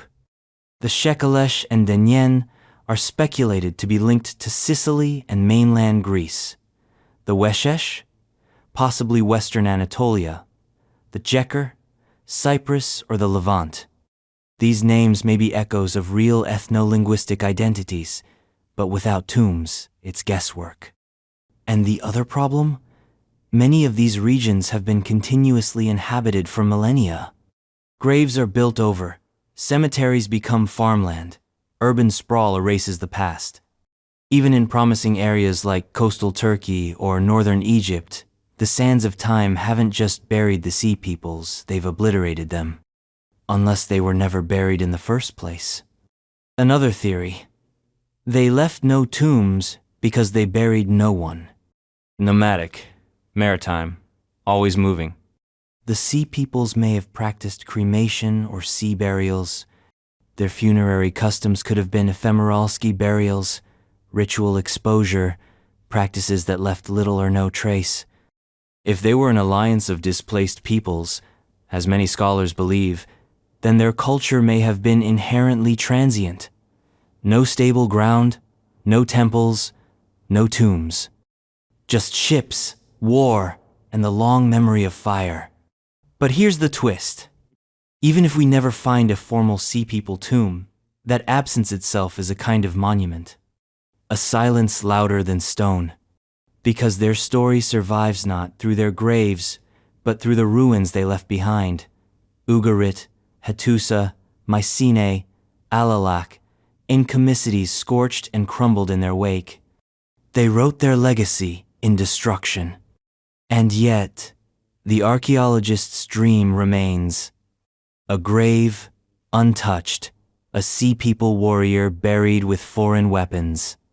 A tomb sealed since the day it was dug, filled with the hybrid clues of a migrating Armia dagger from Anatolia, a comb from Crete, a scarab from Egypt. It would change everything, not just because it would locate them, but because it would humanize them. Right now, they are shadows, villains, a storm in the historical record. But tombs make people real. They show you what mattered in death, and through that, what mattered in life. Until then, the Sea Peoples remain the undead of archaeology, murderers of empires, ghosts without graves. And they're not alone, because in the steaming jungles of the Americas, tombs of equal mystery lie beneath vines and roots and centuries of silence waiting for machetes, satellites, and chance to unseal them. Tombs of early American civilizations, Maya, Inca, Olmec, and others. They built cities that rivaled Rome without wheels, without pack animals, without iron. They mapped the stars with bone tools, raised pyramids from limestone and jungle sweat, and when they buried their dead, it was with the full weight of world's cosmic cycles, dynastic bloodlines, and ritual precision that could rival anything in ancient Egypt. And yet, many of their greatest tombs remain undiscovered. The early American civilizations, Maya, Inca, Olmec, Zapotec, Mohe, and Morhave left behind some of the most breathtaking ruins on Earth. Tikal, Palenque, Copan, Teotihuacan, Machu Picchu. Each site is a puzzle box. Each contains evidence of buried kings, priest queens, and warrior nobles. But for every tomb found, 100 more are still sealed, swallowed by jungle, buried beneath stone, or simply misidentified as piles of rubble. Let's start with the Maya. Their civilization stretched across southern Mexico, Guatemala, Belize, and Honduras. They had city-states with dynastic rulers who were considered semi-divine. When a king died, he didn't just go to the afterlife, he became a god. His tomb was a shrine, a portal, a calendar stone of flesh. And yet, many of the most important Maya rulers are still missing. The tomb of Kinich Jenab Pakal, the famed ruler of Palenque, was found in 1952, his jade mask and limestone sarcophagus lying deep within the Temple of the Inscriptions. It remains one of the greatest archaeological discoveries of the 20th century.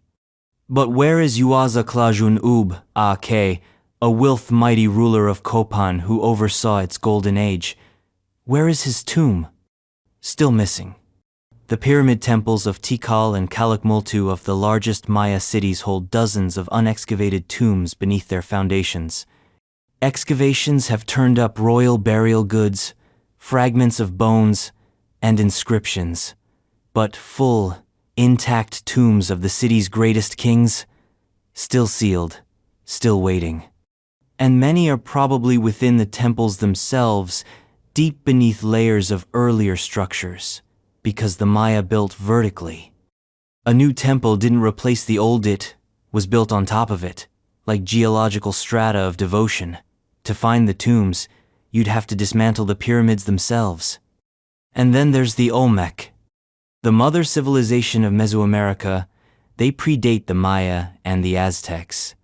Famous for their colossal stone heads, the Olmec left behind cities like San Lorenzo and La Venta, but very few royal tombs. Their rulers remain enigmatic.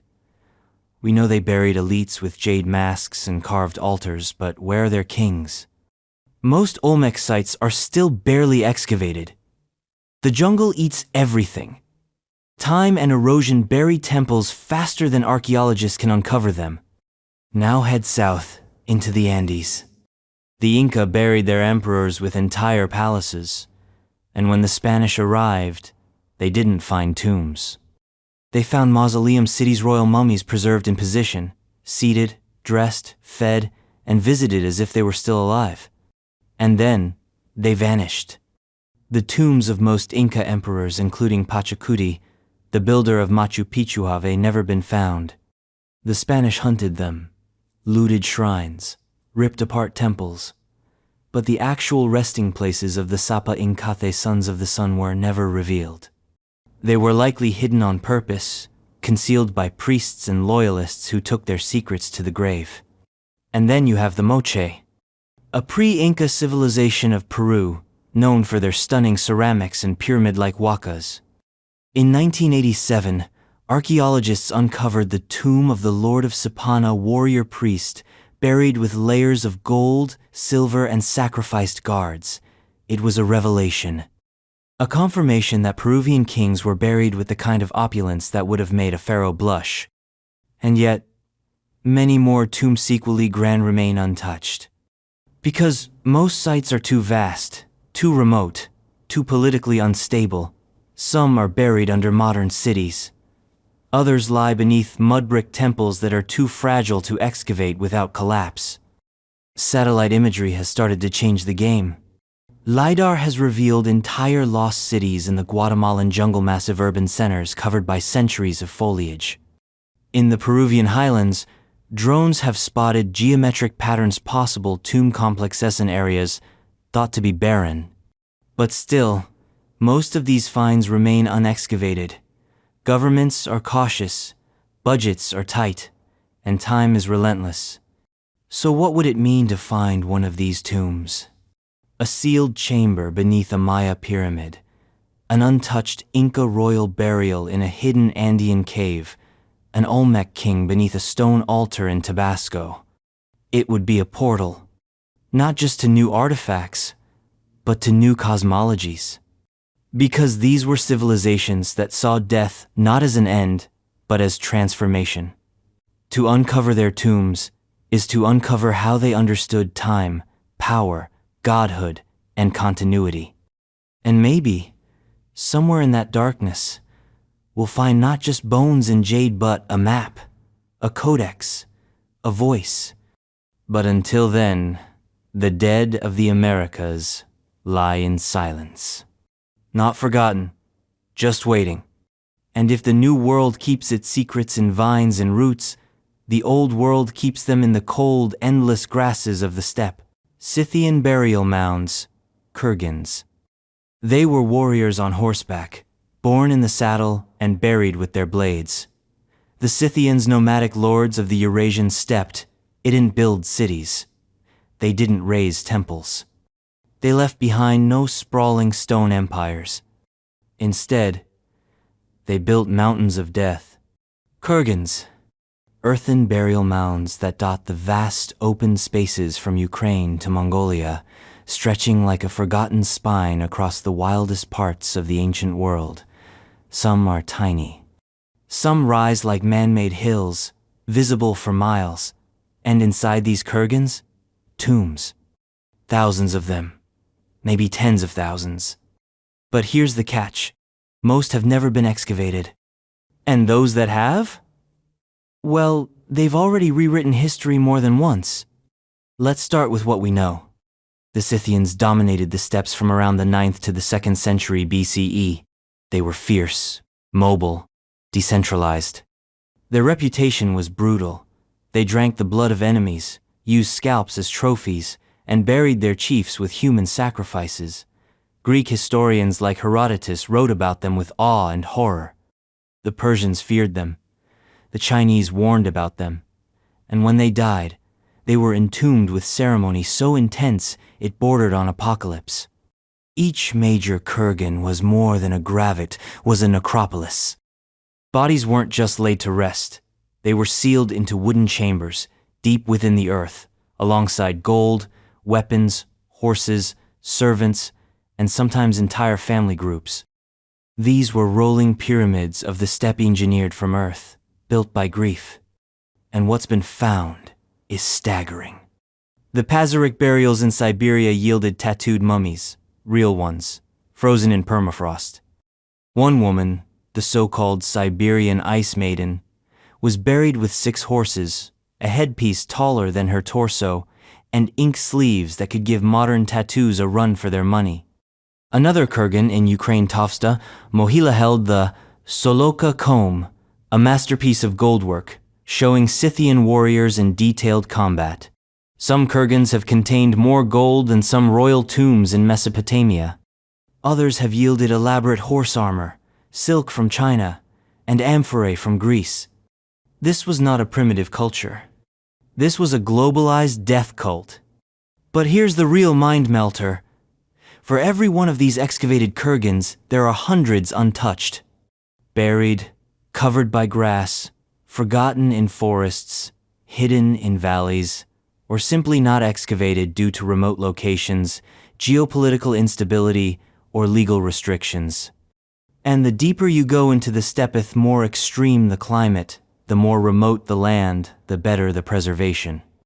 In permafrost zones of Russia and Kazakhstan, mummies have been pulled from the ground with their skin, organs, and hair intact. These bodies are time capsules, sealed in natural deep freeze for over 2,000 years. But many of the biggest kurgans, the ones built for high kings or war queens, remain unexcavated. Why? Sometimes because of national heritage laws, sometimes because they're located in conflict zones, sometimes because they're just too hard to reach. Some are under modern settlements. Others are simply massive, hills that would take years and millions of dollars to carefully excavate without destroying the contents. And then there's the looting. Kurgans are treasure magnets. Gold, silver, weapon sits like a fantasy RPG for grave robbers. Many mounds were looted in antiquity. Others have been hit by modern black market operations. Even the best preserved sites often show signs of intrusion. Broken sarcophagi, smashed ceramics, artifacts removed centuries ago. But there's hope. New technologies, LiDAR, ground-penetrating radar, satellite imaging GAR, starting to map the full extent of the Scythian death landscape. Whole kurgan fields have been rediscovered from the air. In 2021, a previously unknown kurgan complex in the Altai Mountains was surveyed using drones, revealing untouched burial sites that may date back over 2,500 years. So what happens when we finally open one of the untouched giants? A chief's tomb, a matriarch's crypt, a grave untouched since the last torch was snuffed. Inside, we might find the ultimate fusion of Eurasian trade, silk from the east, Greek amphorae from the west, and tribal artifacts no one's ever cataloged. We might find texts, or body art, or ritual tools that explain their religion still mostly unknown. We could finally identify the burial of a Scythian king mentioned in Greek sources, or the tomb of a warrior woman who ruled in an age when queens weren't supposed to exist. And that's not hyperbole. Because many of the richest Scythian tombs contain female skeletons buried with weapons, armor, and signs of high status. These weren't priestesses, they were generals, commanders, possibly even rulers. They are the real Amazons, and their tombs may hold answers to questions we've barely begun to ask. Until then, the steppe holds its secrets. The kurgans roll across the land like silent waves, and the Scythians, masters of war, death, and disappearance, remain among the most hauntingly underexplored civilizations in human history. But they were not alone in building their legacies with earth and ritual. Far to the south, across the sea and into the heart of the Aegean, lie tombs of another vanished world, palaces and labyrinths built for kings who danced with bulls, conquered oceans, and left behind myths of monsters. Burials of the Bronze Age Aegean civilizations, Minoan and Mycenaean. Before the Greeks told stories of heroes and monsters, before Homer sang of Troy and Olympus, there were older kingdoms, deeper, stranger, and wrapped in labyrinths of blood and gold. The Minoans, the Mycenaeans, civilizations of splendor and secrecy, of frescoed walls and silent tombs. And though we found some of their dead, the greatest tombs are still missing. Let's start with the Minoans. They flourished on Crete from around 2000, 700 to 1450 BCE. Their cities, Knossos, Phaistos, Malioer, masterpieces of architecture, multi-story palaces, indoor plumbing, frescoes of dolphins, bulls, and bare-breasted priestesses. They worshipped a goddess, possibly many. Their language, Linear A, remains undeciphered. And when they buried their dead, they did so with elegance and mystery. The Minoans favored collective tombs. Tholos tomb circular, beehive-like chambers, carved into hillsides, or built with megalithic stones. They buried multiple individuals over generations. Grave goods were modest at first, then lavish. Gold diadems, ceramic vessels, seal stones, carved with impossible precision. But here's the problem. We don't know where the kings are. There's no known royal necropolis, no tomb that screams, "Here lies the master of Knossos." Even the so-called throne room at Knossos may not have been a throne room at all. It may have been ritual, symbolic, funerary, which raises the possibility that Minoan royalty was not buried but cremated or entombed in ways that left little archaeological trace. Or, as some fringe theories suggest, disposed of ritually, perhaps even sacrificed. It's a chilling thought that the rulers who built labyrinthine palaces may themselves have become part of the labyrinth. Then came the Mycenaeans. They arrived on the Greek mainland and quickly took power, absorbing and surpassing the Minoans. These were the lords of Warthmen whose bronze swords and fortified citadels would one day become the legends of Agamemnon and Odysseus. And their tombs? They built them big. Tholos tombs again, but this time monumental. The treasury of Atreus at Mycenae is a colossal beehive tomb with a dome over 13 meters high, one of the largest in the ancient world. But despite the grandeur, no bodies were found inside, looted, emptied, or never used. Grave Circle A at Mycenae did yield Bodia shaft graves filled with gold, death masks, weapons, and jewelry. One of those masks became famous as the Mask of Agamemnon, a gold sheet pressed over a dead man's face. But was it really Agamemnon? Almost certainly not. The graves date to centuries before the traditional date of the Trojan War, and even then, there's no direct evidence linking these tombs to specific names from myth. Most Mycenaean elite burials were plundered in antiquity. The lion's share of what we know comes from fragment-scattered bones, broken pottery, and the few intact shaft graves that were missed by looters. But again, there are kings we know existed, Mycenaean rulers whose names are recorded in Linear B tablets, and we have no confirmed tombs for them. Not one. Even the palatial complexes Mycenae, Pylos, Thebeshave yielded elite graves, but no unambiguous royal burial, no monumental sarcophagus, no sealed chamber with a name, a body, and the undisturbed trappings of Bronze Age glory. And then came the collapse. Around 1200 BCE, the Mycenaean world fell apart. Cities were burned, palaces abandoned. The Linear B script disappeared. Greece entered a dark age. And with that collapse, many tombs were looted, reused, or forgotten entirely. So what remains? Mounds, hints, holes. There are dozens of unexcavated Tholos tombs scattered across the Peloponnese, some visible, some only known through aerial photography or subsurface scans. These tombs could hold the answers to questions archaeologists have been asking for a century. What was the exact burial practice of the Mycenaean elite? Did they have centralized necropolises like the Egyptians? Were there ritualistic element sacrifices, feasting, purification rites? And what happened to their dead during the collapse? A single intact tomb could reveal not just burial goods but DNA, disease vectors, diet, kinship structures, how royal families married. Whether the rulers of Pylos were related to those at Thebes or Tiryns, or even whether some names from myth were based on real individuals. Imagine unsealing a tomb and finding a tablet, a name, a story that links myth to flesh. But for now, we dig around edges, we excavate lesser tombs, we guess. Because the royal dead of the Bronze Age, Aegean, remain sealed in the earth or scattered to time. Undiscovered tombs of ancient Anatolian civilizations, for example, Hittites, Phrygians. Anatolia, modern-day Turkey, where continents clash.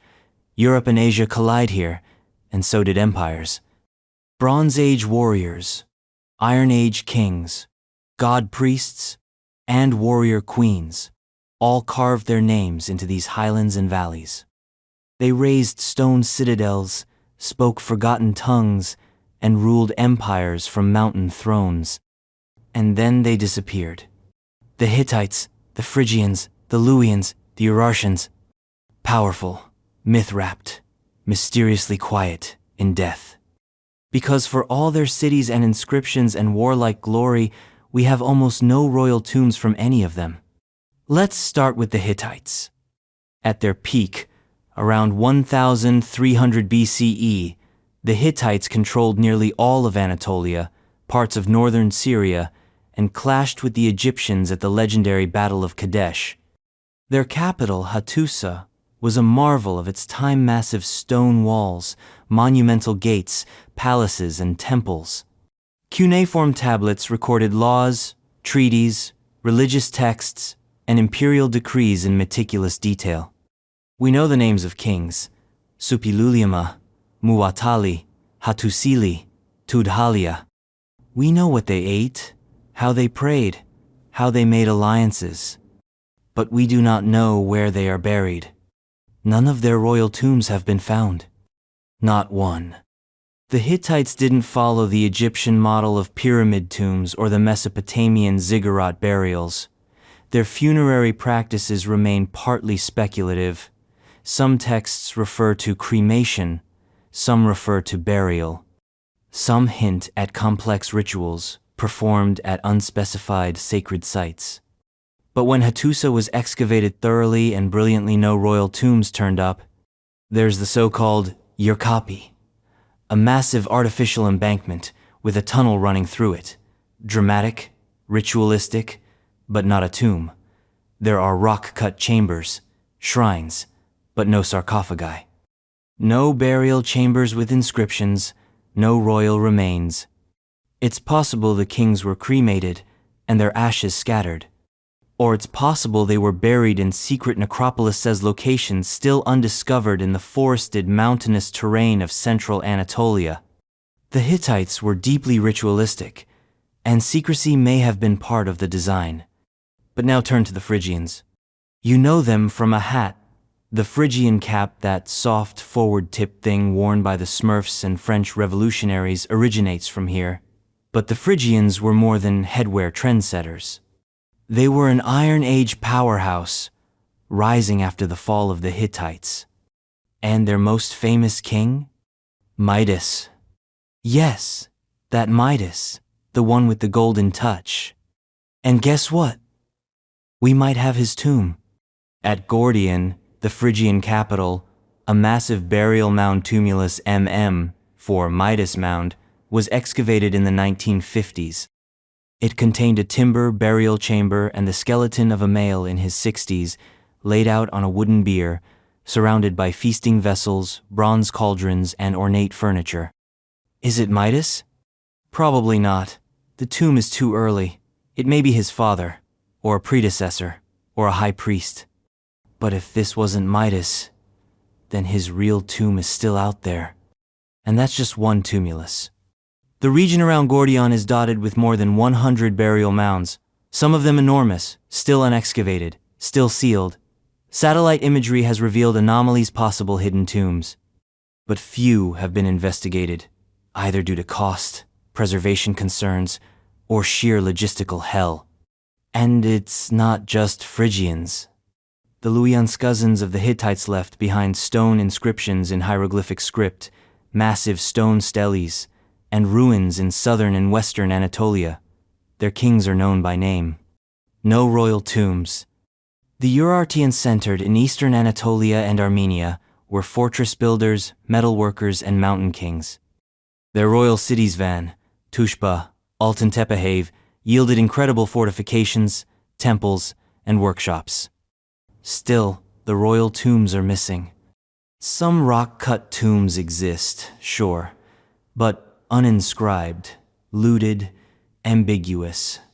Not the kind of elaborate, gold-stuffed, inscription-laced graves that kings usually receive. So where are they? It could be geology. Anatolia is mountainous, fractured. Tombs may be buried under landslides, earthquakes, or centuries of erosion. It could be looting. Many of these sites were robbed in antiquity or in modern times.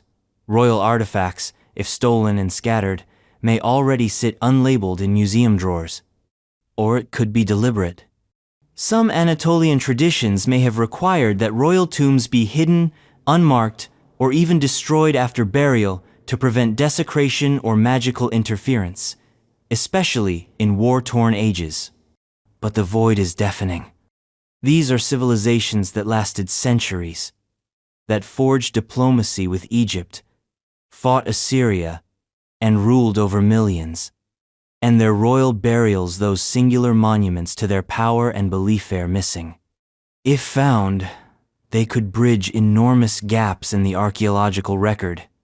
Show us transition periods between Bronze Age collapse and Iron Age resurgence. Reveal trade networks, spiritual beliefs, burial customs. Even rewrite the myths. Maybe Midas wasn't just a king. Maybe his golden legend had a grain of truth. Gold artifacts, golden leaf-lined coffins, and alchemical ideology baked into royal funerary rites.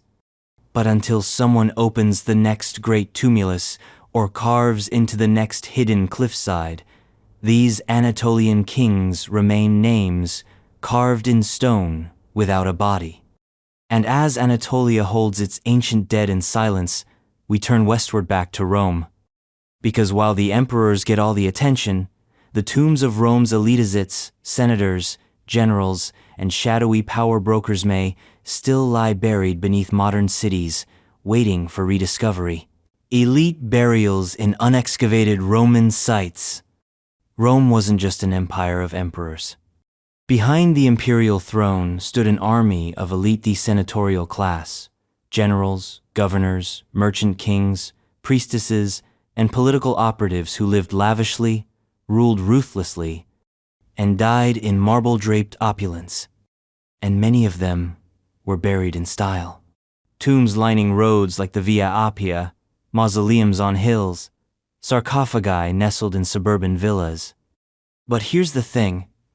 Thousands of these tombs haven't been found. They're still there, buried beneath cities that grew up over them, beneath roads and train stations, beneath supermarkets and sidewalks. They lie under layers of later history, medieval, Renaissance, modern, forgotten, not because they were unimportant, but because Rome never stopped building. Rome eats its past like a snake swallowing its tail. The elite burials we're talking about aren't humble. These aren't paupers' graves or slave cemeteries. These are tombs of the powerful, the connected, the aristocrats who engineered conquests, financed temples, and brokered backroom deals that changed the fate of the empire. We know they existed because of funerary inscriptions. Marble plaques scattered across Europe, sometimes broken, sometimes reused in later walls, bearing the names of those who never made it into the history books but were clearly someone. Take the tomb of Eurysaces, the baker in Romea, massive stone monument built by a wealthy freedman who made a fortune in bread. If a baker could afford a colossal monument with reliefs showing his dough-kneading process, imagine what a senator could afford. And many did. The Via Appia is lined with such tombs, but that's just the showcase. Thousands more are known to exist under Rome's suburbs burials from the 1st to 4th centuries CE, sealed in crypts beneath what are now apartment blocks and schools. They were discovered accidentally during subway construction, foundation digging, or sewage maintenance. Often, the solution is to record them, rebury them, and move on. Because Rome is living on top of its own necropolis. And it's not just the city itself. Across the former empirine Gaul, Hispania, North Africa, the Balkans, and Britain, elite Roman burials are buried beneath modern towns that once served as provincial capitals. Places like Arles, Trier, Tarragona, Sirmium, York. Each was a seat of power. Each hosted governors, legates, procurators, and their families. Each had their own local aristocracy, buried in tombs carved with mythological scenes, inscriptions, and imported luxury goods. Most of those tombs have never been excavated. Some are known from inscriptions.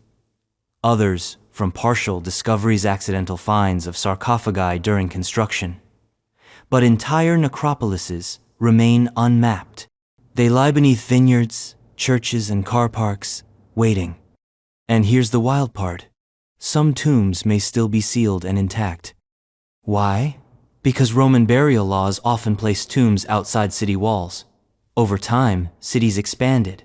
Those suburban burial zones got paved over, built on, ignored. In areas where development was minimal, or where specific plots were protected by superstition or tradition, the tombs could remain untouched. And they might be rich. Not just in gold and ivory, though, yes, those too, but in information. Elite Roman tombs often contain inscriptions detailing ancestry, career paths, religious offices, and honors received. A single sarcophagus can tell you more about provincial administration than an entire scroll of Tacitus. Others might contain frescoes or statuary in pristine condition, art that hasn't seen light since the last torch flickered and the tomb was sealed. Then there are the cremation burial urns filled with ash, sometimes placed in columbaria, multi-niche funerary chambers. These structures are often underground, complex, and still largely unexplored in Rome's outlying districts. There's even the chance of finding hybrid tombs where Roman elites adopted local styles. In Roman Egypt, tombs fused Greco-Roman iconography with traditional Egyptian burial customs. In Roman Britain, tombs in places like Bath or London sometimes included goods from both culture samphire alongside Celtic brooches. These burials could help us understand not just how the elite lived and died, but how they assimilated cultures, how Rome spread not by sword, but by tombstone. And yet, we've barely scratched the surface. Many known elite burial sites remain off-limits. They're under modern cities, or protected as national heritage, or simply not prioritized in funding cycles that favor temples and amphitheaters. But the clues are there. Fragments of epitaphs in museum basements, odd anomalies on ground-penetrating radar, sarcophagi pulled from cellars with no idea where the rest of the tomb lies. If we could peel back the streets and dig down a few meters, we might find an entire stratum of Roman aristocracy frozen in time. Governors buried with ivory writing tablets detailing tax records. Priestesses buried with ceremonial mirrors and amulets. Generals buried with their weapons and the story of their campaigns inscribed in marble. We might even find unknown families, power brokers, and local politics whose tombs reveal the real machinery of Roman rule beyond emperors and battles. Because in the end, history isn't just built by the people who wrote the books. It's built by those who buried the dead.